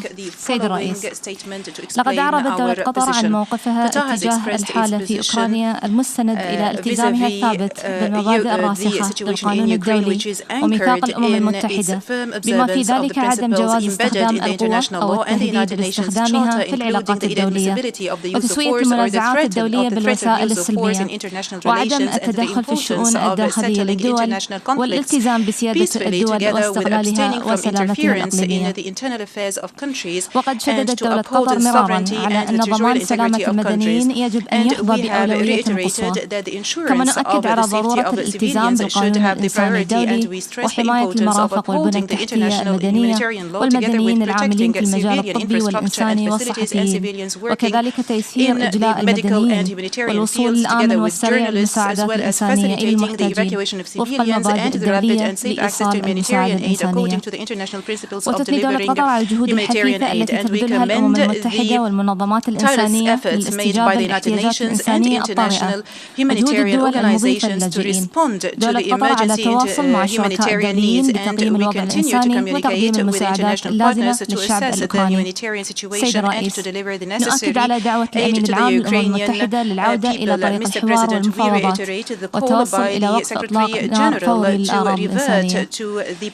كما نجدد دعوة دولة قطر لجميع الأطراف إلى ضبط النفس وحل الخلاف عبر الحوار والطرق الدبلوماسية وتسوية المنازعات الدولية بالوسائل السلمية وعدم اتخاذ ما من شأنه أن يؤدي إلى المزيد من التصعيد. وسوف تستمر دولة قطر في تسخير جهودها الدبلوماسية للمساعدة على الوصول إلى حل الأزمة وفقا لميثاق الأمم المتحدة والقانون الدولي. كما ترحب دولة قطر بوساطة الجمهورية التركية بين روسيا وأوكرانيا وتأمل في أن تفضي هذه المفاوضات بالتوصل إلى اتفاق سلام شامل ودائم بين البلدين. وشكرا لكم السيد الرئيس. I thank the distinguished representative of Qatar. I now give the floor to the distinguished representative of Lao People's Democratic Republic. Mr. President, the Lao PDR once again reiterates its call for peaceful political and diplomatic solution to the conflict and supports all ongoing efforts and peace negotiations between the parties concerned. Likewise, we urge the international community to refrain from any action that could fuel escalation of tension. As party to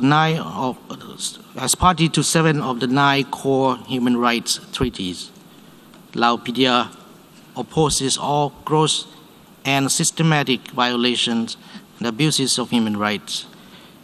We are gravely concerned by the recent reports and accusations of human rights and international human rights law violations and abuses.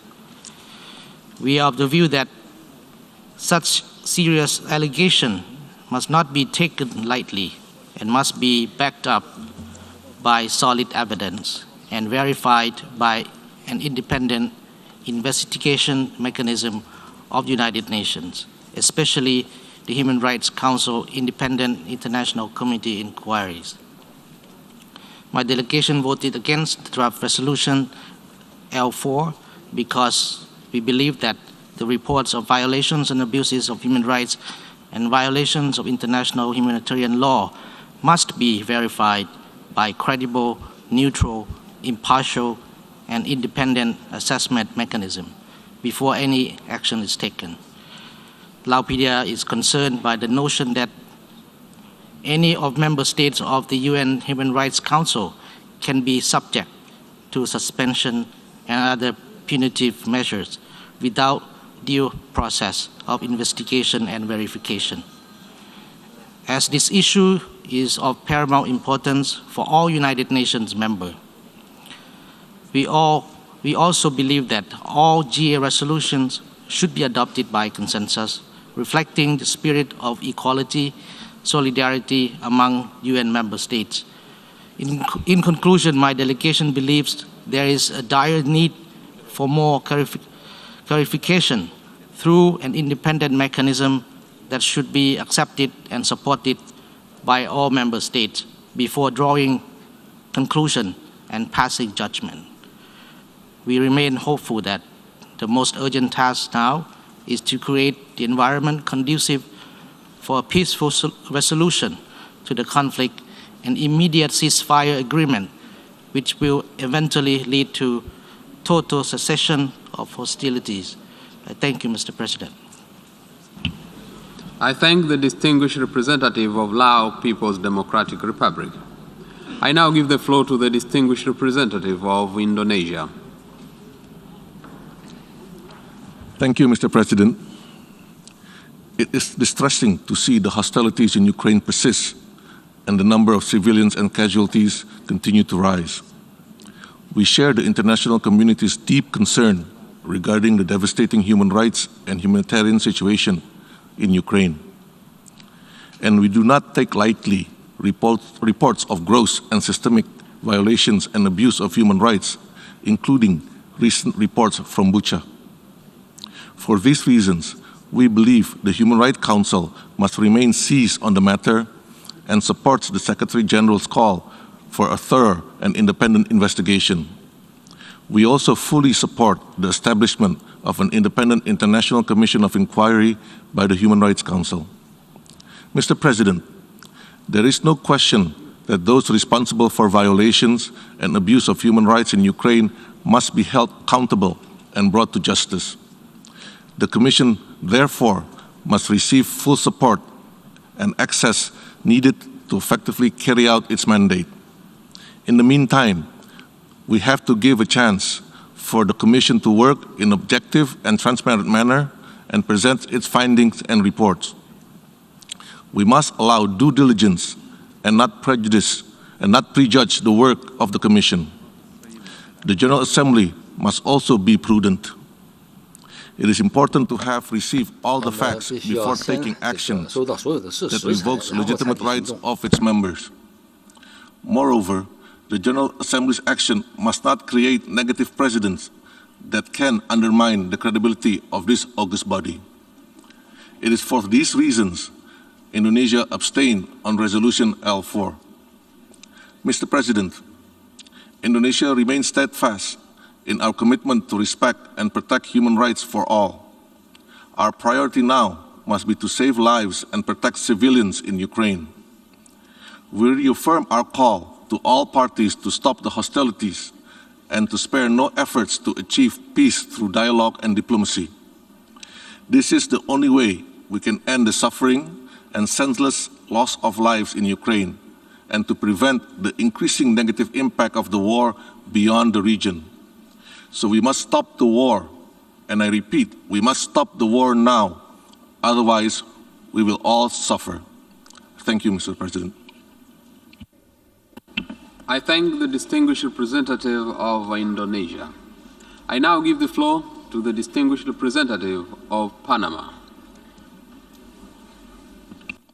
Panamá ha decidido votar a favor de la resolución suspensión de los derechos de la membresía de la Federación Rusia en el Consejo de Derechos Humanos, en virtud de su apoyo a los principios y propósitos de la Carta de las Naciones Unidas y al pilar de los derechos humanos, y en especial porque los Estados miembros deben cumplir con sus compromisos en la esfera de los derechos humanos al ser electos ante este principal órgano de las Naciones Unidas. Panamá, fiel de su vocación multilateralista y defensora de los derechos humanos, apoya la participación de los Estados miembros en los órganos internacionales. Por eso, en términos generales, no apoyamos la separación de un miembro de la membresía de los foros multilaterales. Esta decisión es tomada en un contexto de gravedad notoria, ante las evidentes violaciones graves y sistemáticas de derechos humanos contra civiles en Ucrania. Panamá, preocupada por la grave situación, se encuentra frente al imperativo de apoyar esta iniciativa que ha llevado a la Asamblea General de las Naciones Unidas a considerar la suspensión temporal de un Estado miembro de este órgano principal de derechos humanos. Señor presidente, Este escenario ya lo vivimos en el año 2011, cuando un Estado, Libia, fue suspendido del Consejo de Derechos Humanos por un periodo de 8 meses. Panamá en su momento apoyó esta iniciativa temporal y posteriormente copatrocinó la resolución que permitió su admisión. Panamá emite hoy su voto en espera que la decisión sea de carácter temporal, priorizando que los Estados miembros mantengan su apego a los principios de respeto de los más altos estándares de derechos humanos. Por ello, destacamos la necesidad de garantizar la universalidad en el examen de las cuestiones de derechos humanos, incluyendo la aplicación del párrafo 8 de la resolución 60/251, para evitar señales contradictorias al evaluar los casos de violaciones de derechos humanos. Señor presidente, quiero terminar la intervención de mi país exhortando nuevamente llamado al diálogo y a la diplomacia para una resolución pacífica del conflicto. Estamos plenamente convencidos de que será a través del diálogo y el entendimiento que este devastador conflicto llegará a su fin y regresaremos al camino de la paz y la solidaridad. Gracias, señor presidente. I thank the distinguished representative of Panama. I now give the floor to the distinguished representative of Thailand. Mr. President, Thailand voted to abstain on the resolution because of the overriding importance that we attach to a transparent, impartial, and inclusive approach in the multilateral regime. A decision to suspend the membership of a member state in any United Nations body cannot be taken lightly. The process must be done through careful consultations based on principles, verified facts, and taking into account constructive opinions as well as foreseeable consequences.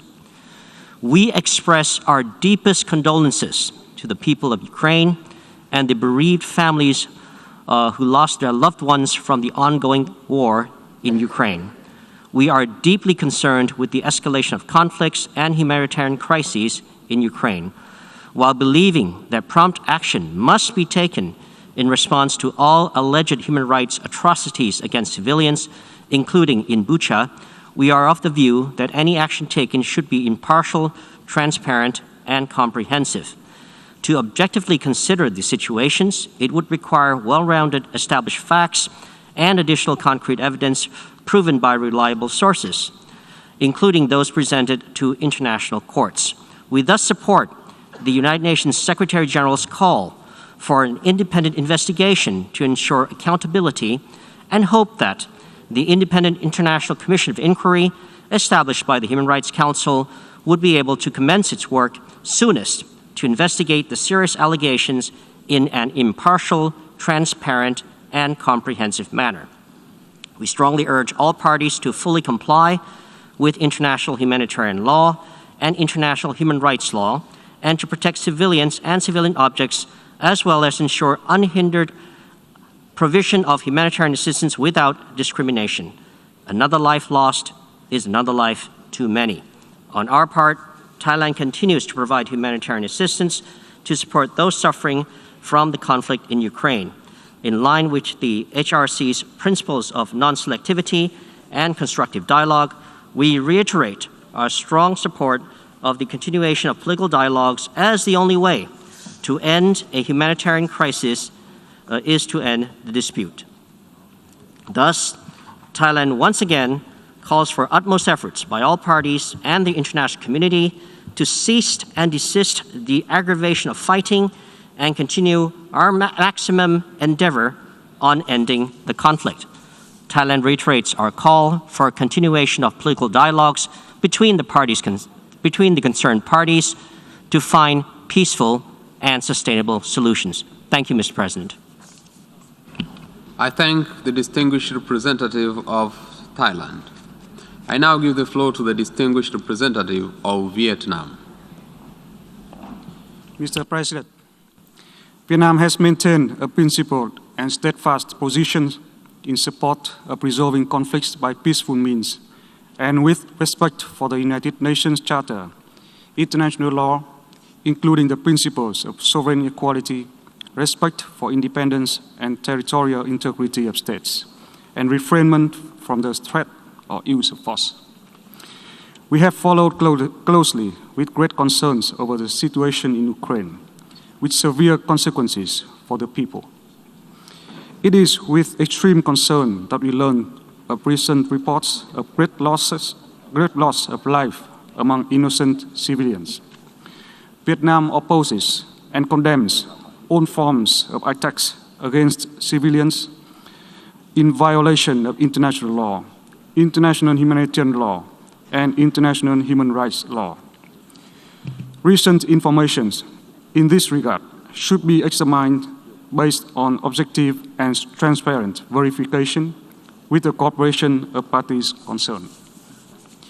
We have time and again reiterated that it is imperative to immediately cease the use of force to avoid further civilian casualties and losses, as well as damages to civilian infrastructure. The ongoing conflict in Ukraine, if not resolved peacefully and expeditiously, will continue to affect the entire world, given the spillover effects now seen across regions. We are therefore convinced that the only way forward is to de-escalate tensions, resume dialogue and negotiation through all channels, with a view to achieving long-term solutions that take into consideration the interest and concern of all parties, in accordance with international law. There is no viable alternative. International efforts should be carried out in a prudent manner in order to be conducive to reaching a final solution. Discussion and decisions undertaken by international organizations and agencies should follow their established procedures and working methods. In this vein, we have the view that the deliberation and decisions taken by the General Assembly should be based on impartial information, broad consultations with member states, dialogue and negotiations among related parties is the most feasible way forward to a peaceful, comprehensive solution. It is our hope that the United Nations and member states will work together toward this end. I thank you. I thank the distinguished representative of Vietnam. I now give the floor to the distinguished representative of Cambodia. Thank you, Mr. President. I'm taking the floor to explain our vote on the draft resolution on the suspension of the rights of membership of the Russian Federation in the Human Rights Council after the vote. The spectrum of isolation of a member state through the suspension of its right in a UN body will not help resolve the conflict, but only trigger and intensify the situation. After a fragile time for world peace, security, and stability, the engagement among the member states in all relevant UN bodies, including Human Rights Council, is very important. Resolving the conflict in Ukraine based on the UN Charter and the international law through creating a conducive environment for diplomatic engagement and negotiation by the concerned parties should be the right path to be focused toward ending the tremendous human suffering and achieving a sustainable, peaceful solution in Ukraine.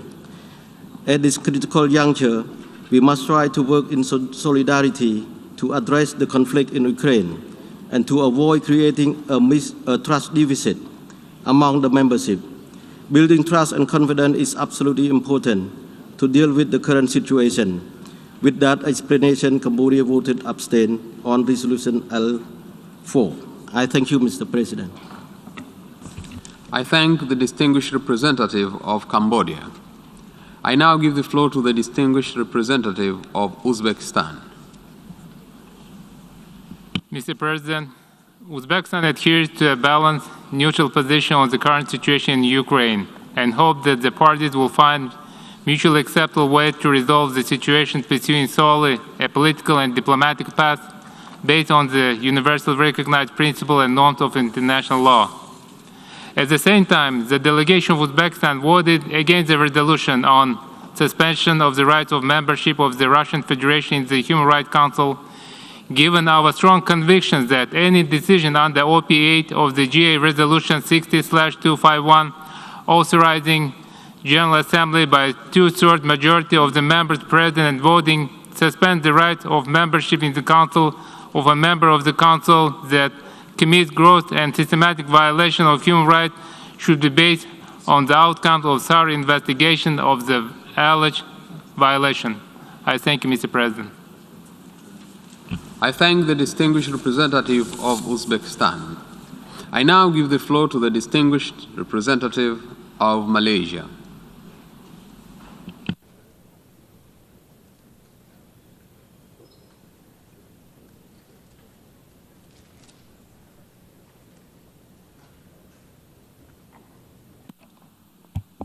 Mr. President, Malaysia remains deeply concerned with the worsening situation in Ukraine and continues to closely monitor developments, including the humanitarian situation on the ground.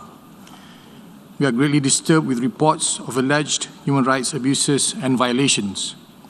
We firmly believe that those who commit gross violations of human rights must be held accountable. We also firmly believe that it is imperative that such atrocities be verified in an impartial, transparent, and credible manner. In this regard, we support the call by the Secretary General to immediately commence independent investigations to guarantee effective accountability. Thus, Malaysia is of the view that the critical decision, such as the suspension of a member of the Human Rights Council, must not be made in haste and should not prejudge the outcome of such investigations. A decision of such an important matter must be accorded the same equal treatment and due processes as in the past in the full spirit and letter of the Resolution 60/251. Taking into account all the aforementioned considerations, Malaysia has decided to abstain on the resolution presented today. Mr. President, Malaysia strongly urges all concerned parties to immediately take steps to de-escalate, continue to progress towards dialogue and negotiations to prevent further loss of lives and devastation. We reiterate the need to respect and protect civilian life and infrastructure.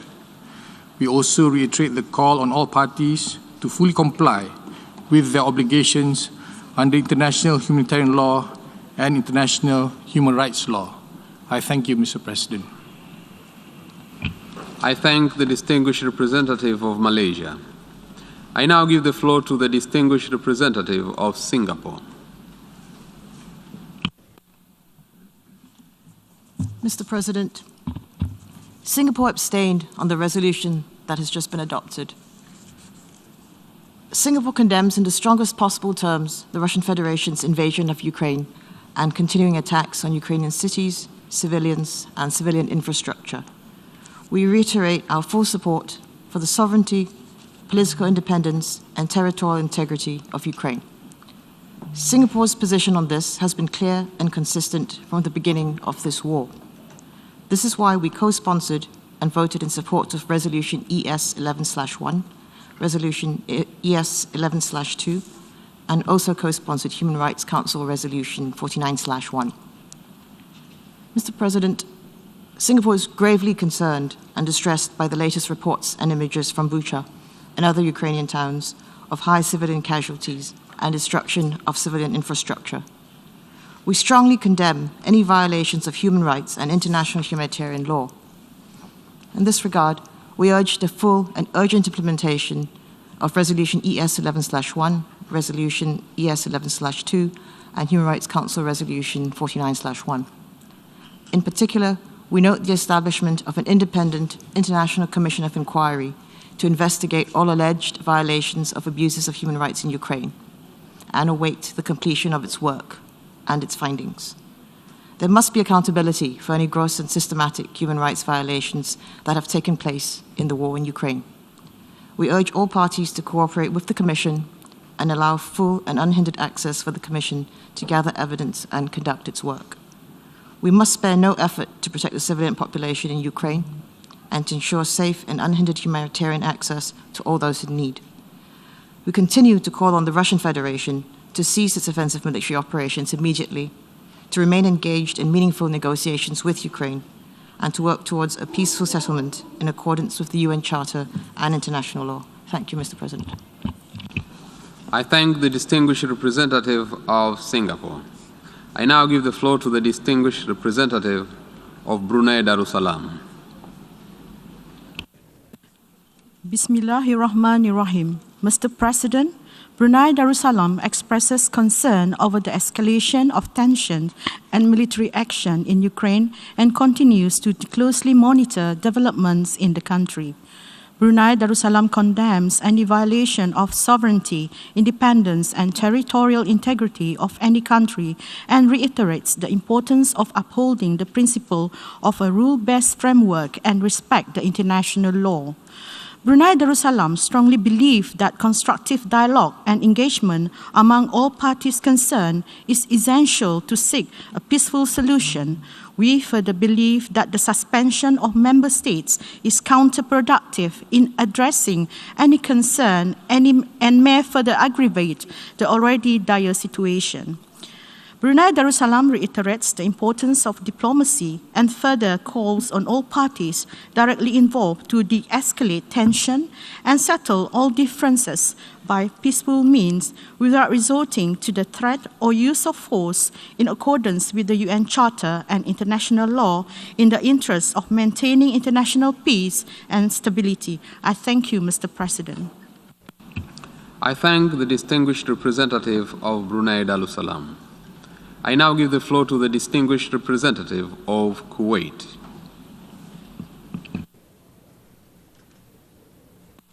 شكرا السيد الرئيس. لقد صوتت دولة الكويت بالامتناع عن التصويت على مشروع القرار الذي تم اعتماده للتو في هذه الجلسة الاستثنائية الطارئة للجمعية العامة انطلاقا من التزامها بتعزيز وحماية حقوق الإنسان والحفاظ على الأجهزة الدولية المنشأة لهذا الغرض من التسييس والانتقائية وازدواجية المعايير وتشجيع الحوار وانتهاج الموضوعية عند تناول مسائل حقوق الإنسان. وفي الوقت الذي ندين فيه جميع انتهاكات القانون الدولي الإنساني وانتهاكات حقوق الإنسان من أي طرف كان وفي أي مكان، فإننا تابعنا وبقلق بالغ التقارير والصور المفزعة التي تم تداولها في وسائل الإعلام منذ أيام قليلة والتي كشفت عن حجم التجاوزات والانتهاكات الخطيرة والجسيمة للقانون الإنساني الدولي والقانون الدولي لحقوق الإنسان المرتكبة بحق المدنيين العزل في أوكرانيا. ونؤيد في هذا الشأن دعوة الأمين العام للأمم المتحدة لإجراء تحقيق دولي مستقل ومحايد وشفاف في هذه الجرائم وتحديد المسؤولين عنها ومحاسبتهم. ونجدد دعوتنا لأطراف النزاع بأن تحترم التزاماتها بموجب القانون الدولي الإنساني بما في ذلك اتفاقيات جنيف لعام 1949 والبروتوكولات الإضافية الملحقة بها والقانون الدولي للاجئين لحماية المدنيين والأعيان المدنية واحترام وحماية العاملين في المجال الطبي والإنساني وقوافل الإغاثة الإنسانية بضمان إيصال المساعدات إلى المحتاجين بدون أي عراقيل. ونشيد هنا بجهود الأمم المتحدة ووكالاتها المتخصصة لتخفيف المعاناة الإنسانية الناجمة عن استمرار الأعمال العدائية ومنع تفاقمها.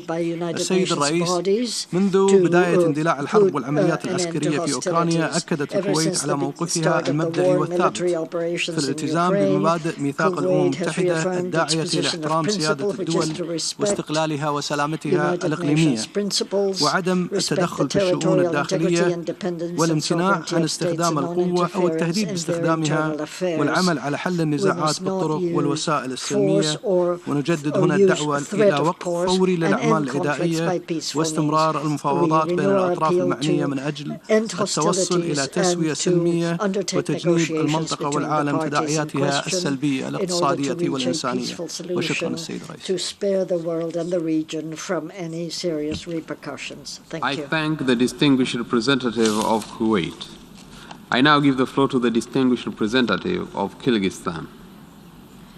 Mr. President, according to paragraph 8 of the UN General Assembly Resolution 60/251, Human Rights Council, the General Assembly may suspend the rights of membership in the Human Rights Council of a member of the Council that commits gross and systematic violations of human rights.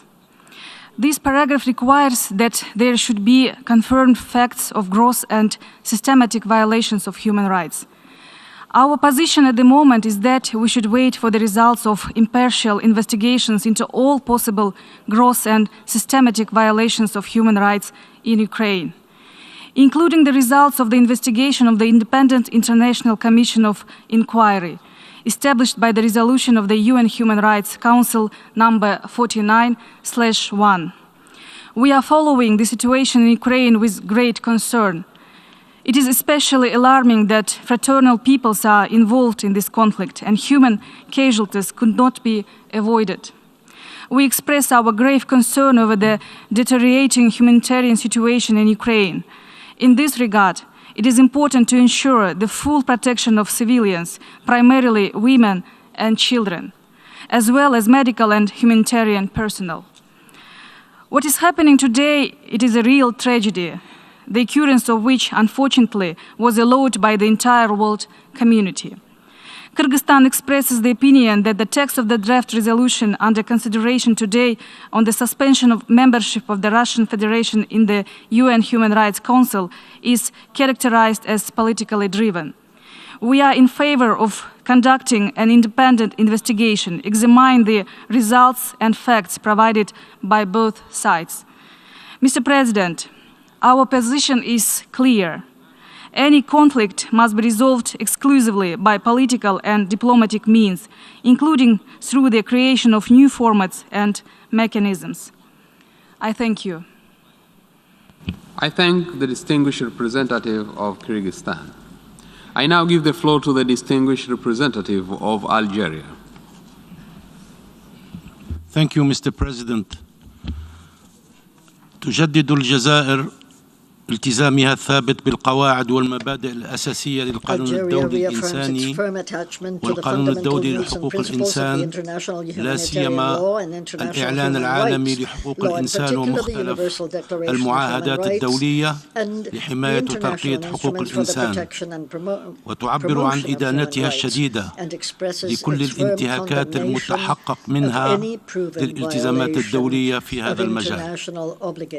مما لا شك فيه أن الصور المتداولة في بعض المدن الأوكرانية مروعة ومدانة بشدة، والجرائم المزعومة التي تترتب عنها بالغة الخطورة، لكن بات من الضروري كذلك السماح للآليات الأممية المختصة بالتحقيق في الوقائع على أرض الواقع بطريقة محايدة حتى يتسنى إقرار العدالة لجميع الضحايا الأبرياء.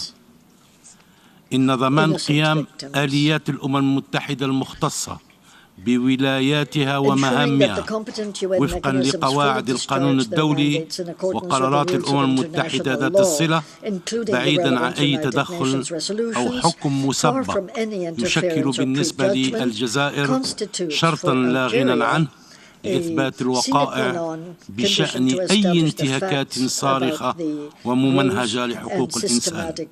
وفي هذا الصدد تدعو الجزائر إلى احترام مبادئ العالمية الموضوعية واللا انتقائية التي تشكل حجر الزاوية في عمل مجلس حقوق الإنسان، مع النأي بهذا الأخير عن أي تجاذبات سياسية من شأنها التأثير على دور ومهام هذه الهيئة الأممية المحورية وتعاطيها الحيادي مع مسائل حقوق الإنسان، بما يعزز سبل الحوار والتعاون البناءين. ويرى وفد بلادي أن الجهود الدولية المتعددة الأطراف تستوجب تعزيز الحوار والتعاون بعيدا عن أي إقصاء، بغض النظر عن اختلافات المواقف ومدى تبايناتها.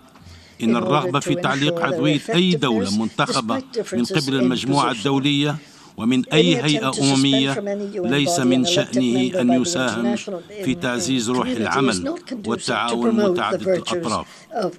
إن الجزائر التي تؤكد مجددا دعمها للمفاوضات المباشرة بين روسيا وأوكرانيا من أجل وقف العمليات العسكرية والتكفل العاجل بالأزمة الإنسانية تجدد دعوتها لتكثيف الجهود الدبلوماسية الدولية الرامية لحل الأزمة الراهنة بما يمكن من منع الانهيار المتزايد للمعايير الدبلوماسية والتوصل في أقرب وقت ممكن إلى حل سياسي يضمن الحفاظ على سيادة الدول وسلامة أراضيها ومصالحها الحيوية المشروعة.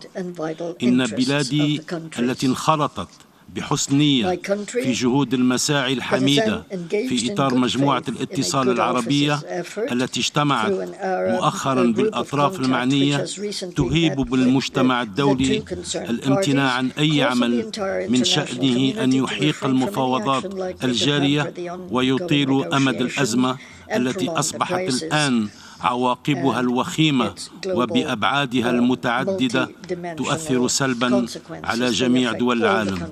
وعلى أساس هذه الأسباب وهذه الاعتبارات فإن وفد الجزائر صوت ضد مشروع القرار. I thank you, Mr. President.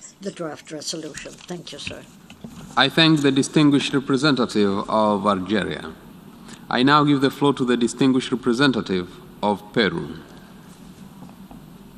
Gracias, señor presidente. Thank you, Mr. President. El Perú ha votado a favor del proyecto A/11-11/L4 pensando en las víctimas y en el entendido que la decisión adoptada se fundamenta en las facultades generales de la Asamblea General contenidas en el artículo 10 de la Carta y de manera específica en el artículo 8 de la Resolución 60/251 de la Asamblea, que la faculta con una mayoría de 2/3 a suspender la membresía de un Estado miembro en el Consejo de Derechos Humanos cuando éste haya incurrido en graves y sistemáticas violaciones a los derechos humanos.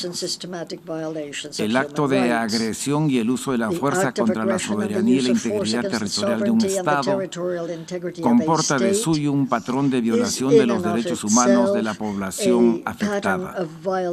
El gobierno del Perú considera que este procedimiento, aplicado por segunda vez en la historia del Consejo de Derechos Humanos, debe ejercerse sin ningún criterio de selectividad ni discriminación de naturaleza alguna. La suspensión en el futuro debería invocarse en toda situación análoga al presente caso, donde concurran los actos de uso de la fuerza, violación de la integridad territorial de otro Estado y violaciones de los derechos humanos. En ese contexto, el de una resolución adoptada en el ámbito de las responsabilidades y el mandato de la Asamblea General, el gobierno del Perú considera que ella no prejuzga las acciones de tutela que están realizando o pueden realizar los diversos mecanismos del Consejo de Derechos Humanos. Estas investigaciones deben realizarse sin ningún tipo de predeterminación política, con independencia, neutralidad y en función exclusiva de los derechos de las víctimas, su protección y la lucha contra la impunidad.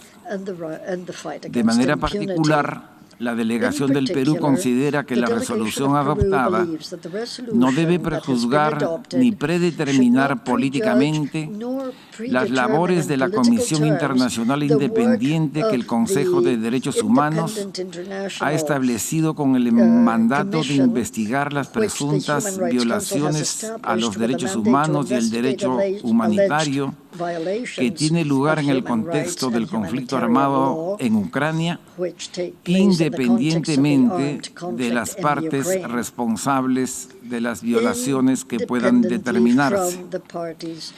Estas investigaciones deben realizarse bajo los principios reconocidos internacionalmente de independencia, celeridad, objetividad y no discriminación. Esto es más urgente e imperativo para la investigación de las matanzas producidas en la localidad de Busha. Muchas gracias, señor presidente. I thank the distinguished representative of Peru. I now give the floor to the distinguished representative of Saudi Arabia.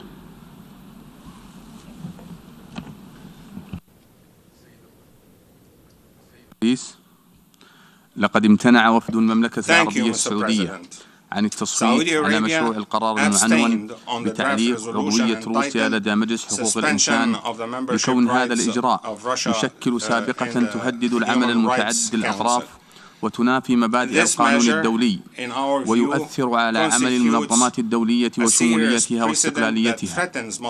السيد الرئيس، بينما تتابع بلادي ببالغ القلق والأسف ما آلت إليه تداعيات الأوضاع في جمهورية أوكرانيا لا سيما الإنسانية منها، فإن المملكة العربية السعودية تدين كافة انتهاكات القانون الدولي الإنساني بجميع صوره وأشكاله أينما كانت، وتؤمن بأهمية حماية المدنيين والمواقع المدنية في مناطق النزاعات، إلا أنه في الوقت ذاته فإن بلادي تنظر إلى أن التوجه نحو تعليق عضوية روسيا في مجلس حقوق الإنسان باعتباره خطوة تصعيدية من شأنها أن تزيد من حدة الأوضاع المتوترة في الأساس، وأن هذه الخطوة لا تسيس عمل المجلس فحسب، بل تجعله ذو طابع أحادي لا يعطي اهتماما للأطراف الأخرى للدفاع عن مواقفها.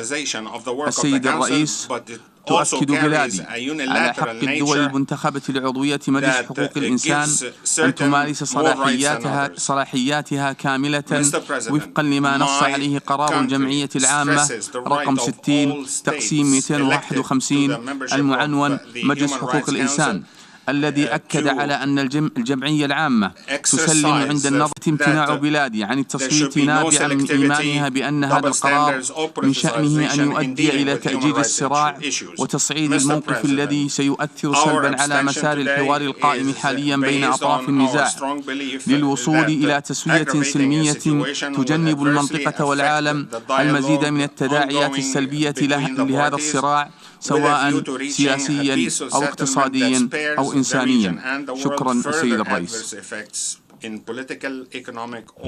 I thank the distinguished representative of Saudi Arabia. I now give the floor to the distinguished representative of the United Arab Emirates. Thank you. Thank you, Mr. President. The United Arab Emirates reiterates again our forceful condemnation of all violations of international humanitarian law committed in Ukraine. Civilians are bearing the brunt of this conflict, and this must end, and they must be spared, and parties must comply with their obligations under international law. Determining the facts on the ground is important for justice to be rendered to victims, but also in the longer term to allow communities to heal, to reconcile, and to build sustainable peace. As a member of the Human Rights Council, we voted in favor of Resolution 49/1, urgently establishing an international independent commission of inquiry to investigate all alleged violations and abuses of human rights and violations of international humanitarian law in Ukraine. The members of the commission were appointed on the 30th of March, and their investigations have only just begun. Due process demands that investigative mechanisms be able to conclude their work. Today, we decided to abstain on this resolution because we need to ensure that any decision we take in this General Assembly is based on due process in line with Resolution 60/251. The United Nations is based on the premise of dialogue and constructive engagement with each other, and even with those who hold opposing views to us. The organizations that make up our international system were not established to be a club for the like-minded. We need to preserve spaces in the multilateral arena to talk to each other and not just at each other, And that idea is in the foundational DNA of this organization. Our collective strength lies in our inclusivity. So now is the time to double down on diplomatic outreach in order to reach an immediate cessation of hostilities throughout Ukraine. And we support the ongoing negotiations between Ukraine and Russia and offer our full support to all mediation efforts. Now it is time to find a way through this conflict towards peace. Thank you, Mr. President. I thank the distinguished representative of the United Arab Emirates. I now give the floor to the distinguished representative of Kiribati.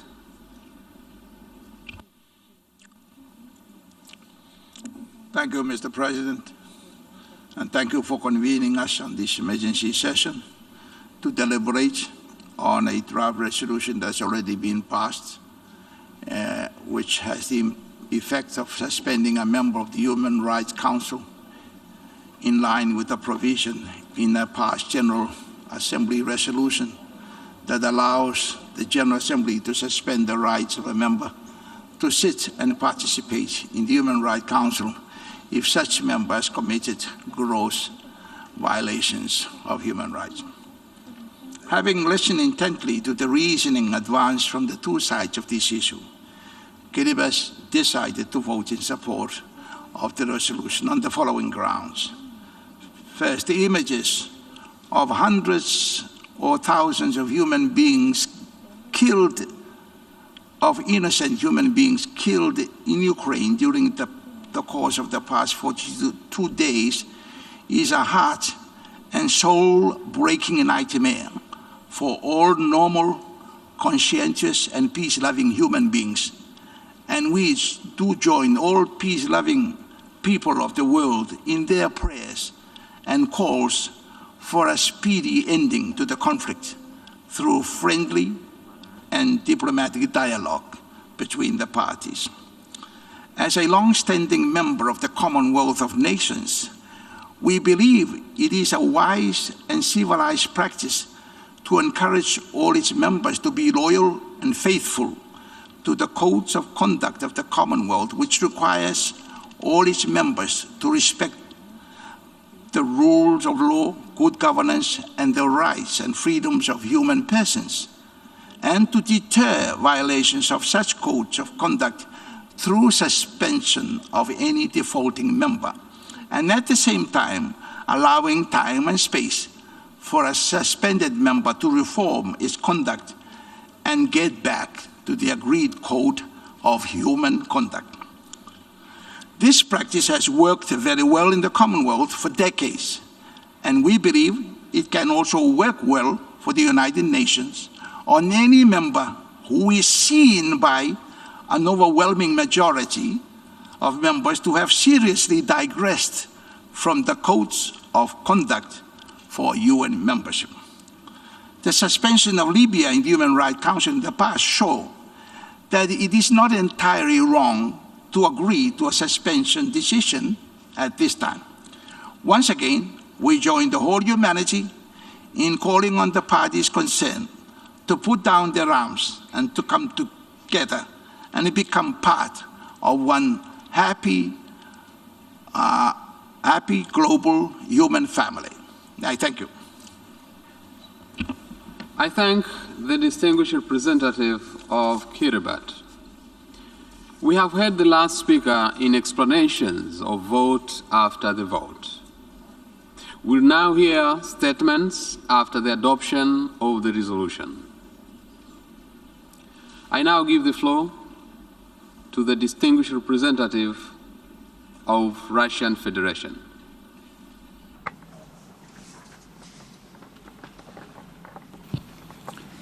Благодарю вас, господин председатель. Thank you, Mr. President.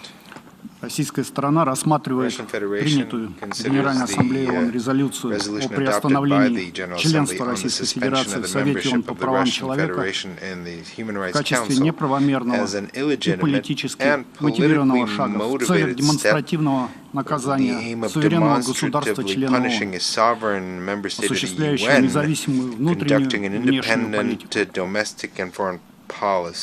Я уполномочен сделать следующее заявление. Российская Федерация the Russian Federation приняла решение о досрочном прекращении 7 апреля 2022 года своих полномочий членов Совета ООН по правам человека. Россия всегда рассматривала Совет ООН по правам человека в качестве важного компонента универсальной системы поощрения и защиты прав человека, главная роль которого заключается в содействии развитию конструктивного и максимально деполитизированного международного диалога по ключевым вопросам правозащитной повестки дня. К сожалению, в современных условиях Совет фактически монополизирован одной группой государств, использующих его в своих конъюнктурных целях. Провозгласившие себя эталоном в правозащитной сфере, эти государства долгие годы непосредственно участвуют в совершении грубых и массовых нарушений прав человека, либо потворствуют этому. Несмотря на свой статус членов Совета, они не готовы поступиться своими корыстными политическими и экономическими интересами ради реального содействия стабилизации правозащитной ситуации в отдельных странах. Interests in favor of true cooperation in stabilizing the human rights situation in certain countries. Such actions violate the mandate entrusted by the international community on the Human Rights Council and overall undermine trust in this body. Искренняя приверженность России делу защиты и поощрения прав человека не позволяет нам дольше оставаться частью международного механизма, превратившегося в исполнителя воли указанной группы стран, которые для продавливания своих целей и получения необходимых голосов при принятии решений не гнушаются открытым шантажом суверенных государств. In adopting this decision, have resorted to open blackmail of sovereign states. The decision, our decision to stop our membership in the Human Rights Council before the end of our term does not mean that we are not going to continue fulfilling our international obligations in the human rights field. The Russian Federation will continue to make its significant contribution in strengthening constructive dialogue on human rights and involving all interested sides in the process of collective development and adoption of decisions that meet the interests of all groups of states. Thank you. I thank the distinguished representative of the Russian Federation. I now give the floor to the distinguished representative of the European Union.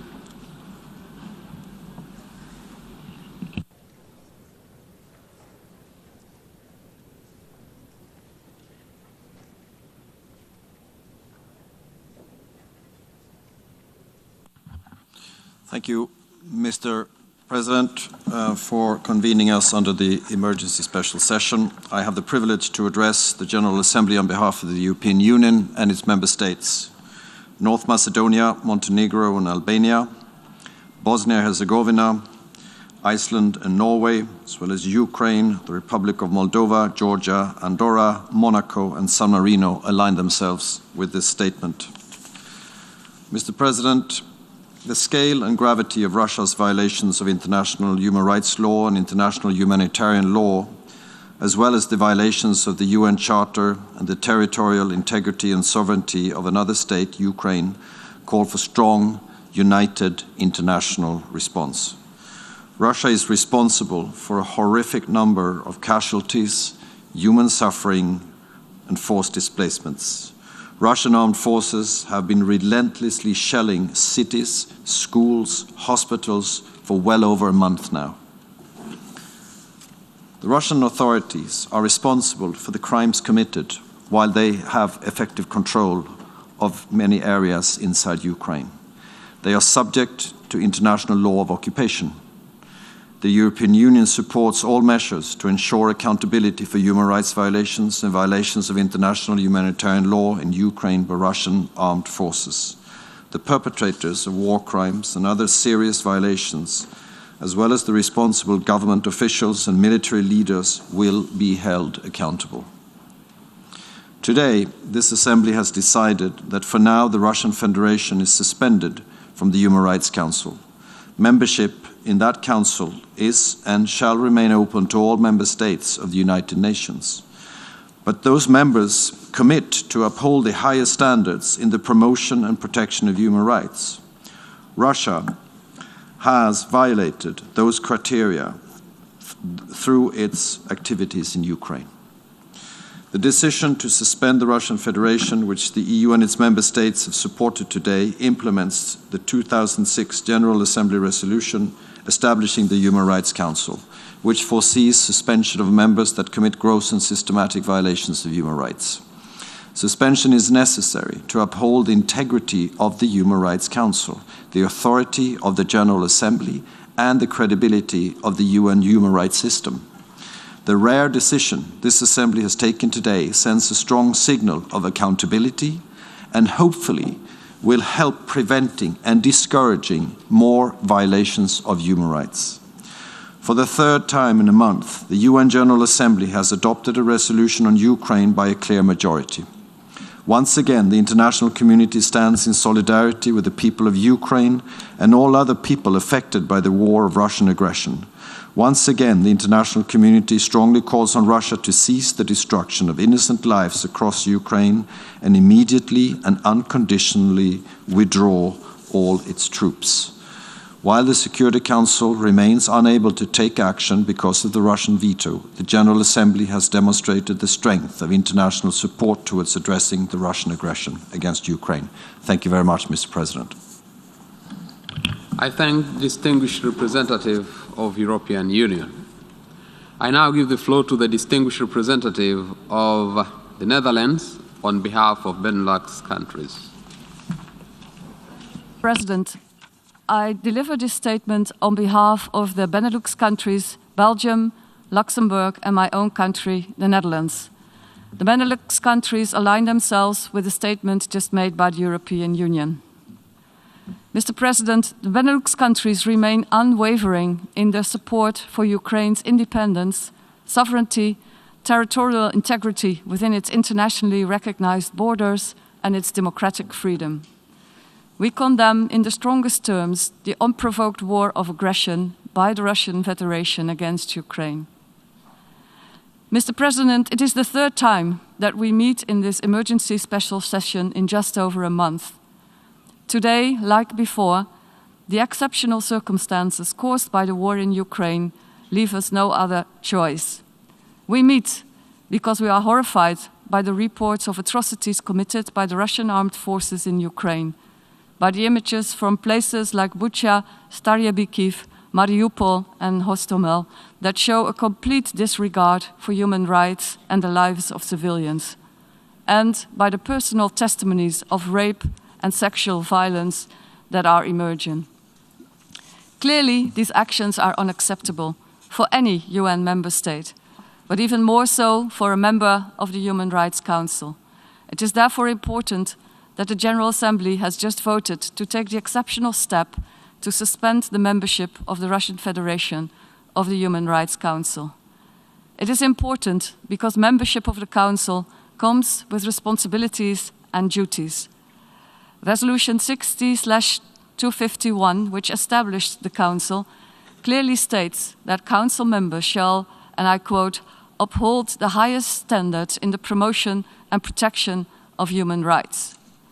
Holding a seat in the Human Rights Council is not a free ride. The Benelux countries, as recent and current members of the Human Rights Councils, are strong supporters of its mandate, and we note that members sign up to a heightened level of public scrutiny and commit to engage with the Council in a spirit of dialogue, cooperation and self-reflection, grounded in a desire to use their membership to strengthen the enjoyment of human rights at home and abroad. It is clear that with its actions in Ukraine, the Russian Federation is failing its responsibilities as a member of the Human Rights Council. But, Mr. President, this is not just about the Human Rights Council. What is at stake is the credibility of the UN as a whole. The UN Secretary General, in his statement to the Security Council on Tuesday, clearly stated that the war in Ukraine is one of the greatest challenges ever to the international order and the global peace architecture that was founded on the United Nations Charter. That is what is at stake if we allow the Russian Federation to commit these crimes without consequences.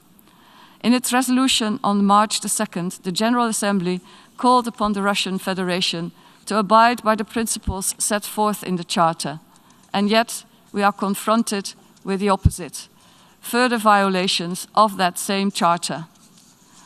Mr. President, my final point is on accountability. I am repeating the call by the UN Secretary General and the High Commissioner for Human Rights that all efforts be made to ensure an independent and effective investigation into what happened in Bucha and other places. We therefore fully support the work of the Commission of Inquiry that was established by the Human Rights Council and the essential role of the International Criminal Court when it comes to investigating possible war crimes, crimes against humanity, and genocide. These efforts complement the investigations undertaken by the Prosecutor General of Ukraine, which the EU stands ready to support. So let's be clear. The perpetrators of these crimes are being watched and evidence is being compiled with a view to their prosecution. We owe it to the victims and the family to find the truth and to provide justice and accountability. Mr. President, there is of course a solution to stop these atrocities. The Russian Federation chose to start this war of aggression against Ukraine. It can also choose to stop it, to immediately cease hostilities, withdraw its troops, and fully respect international, humanitarian, and human rights law. I thank you, Mr. President. I thank the distinguished representative of the Netherlands. I now give the floor to the distinguished representative of Lithuania on behalf of the Baltic countries. United Kingdom, point of order. Point of order. There is a point of order requested by the United Kingdom, and I would wish now to give the floor to the United Kingdom for the point of order. Many thanks, Mr. President. We're very sorry to take the floor and interrupt the flow of statements, but we would like to seek urgent clarification from the Russian delegation as to what precisely they just said in their statement. This General Assembly voted just a few moments ago to suspend them from the Human Rights Council, and that is now done. But it seemed to us that they were suggesting that they were also withdrawing from the Human Rights Council, which has a different effect. Now, setting aside the fact that that sounds like someone who has just been fired, tendering their resignation, may we just ask the Russian delegation to be precise on this point? Are they going to be sending a note verbal to member states and to the relevant authorities indicating their full and formal withdrawal from the Human Rights Council for the remainder of their term?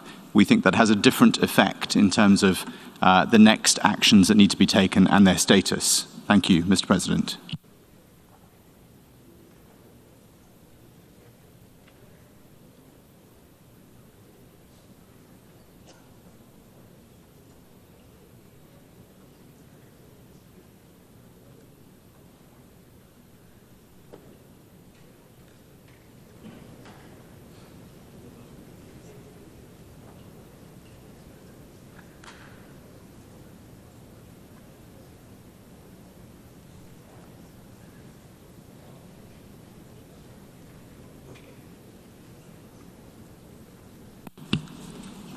I will now give the floor to the Russian Federation if they so wish to clarify.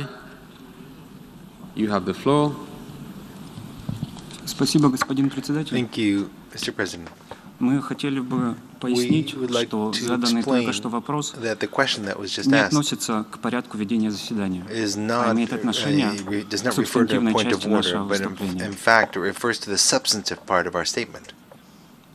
Мы сделали достаточно четкое заявление. I think we made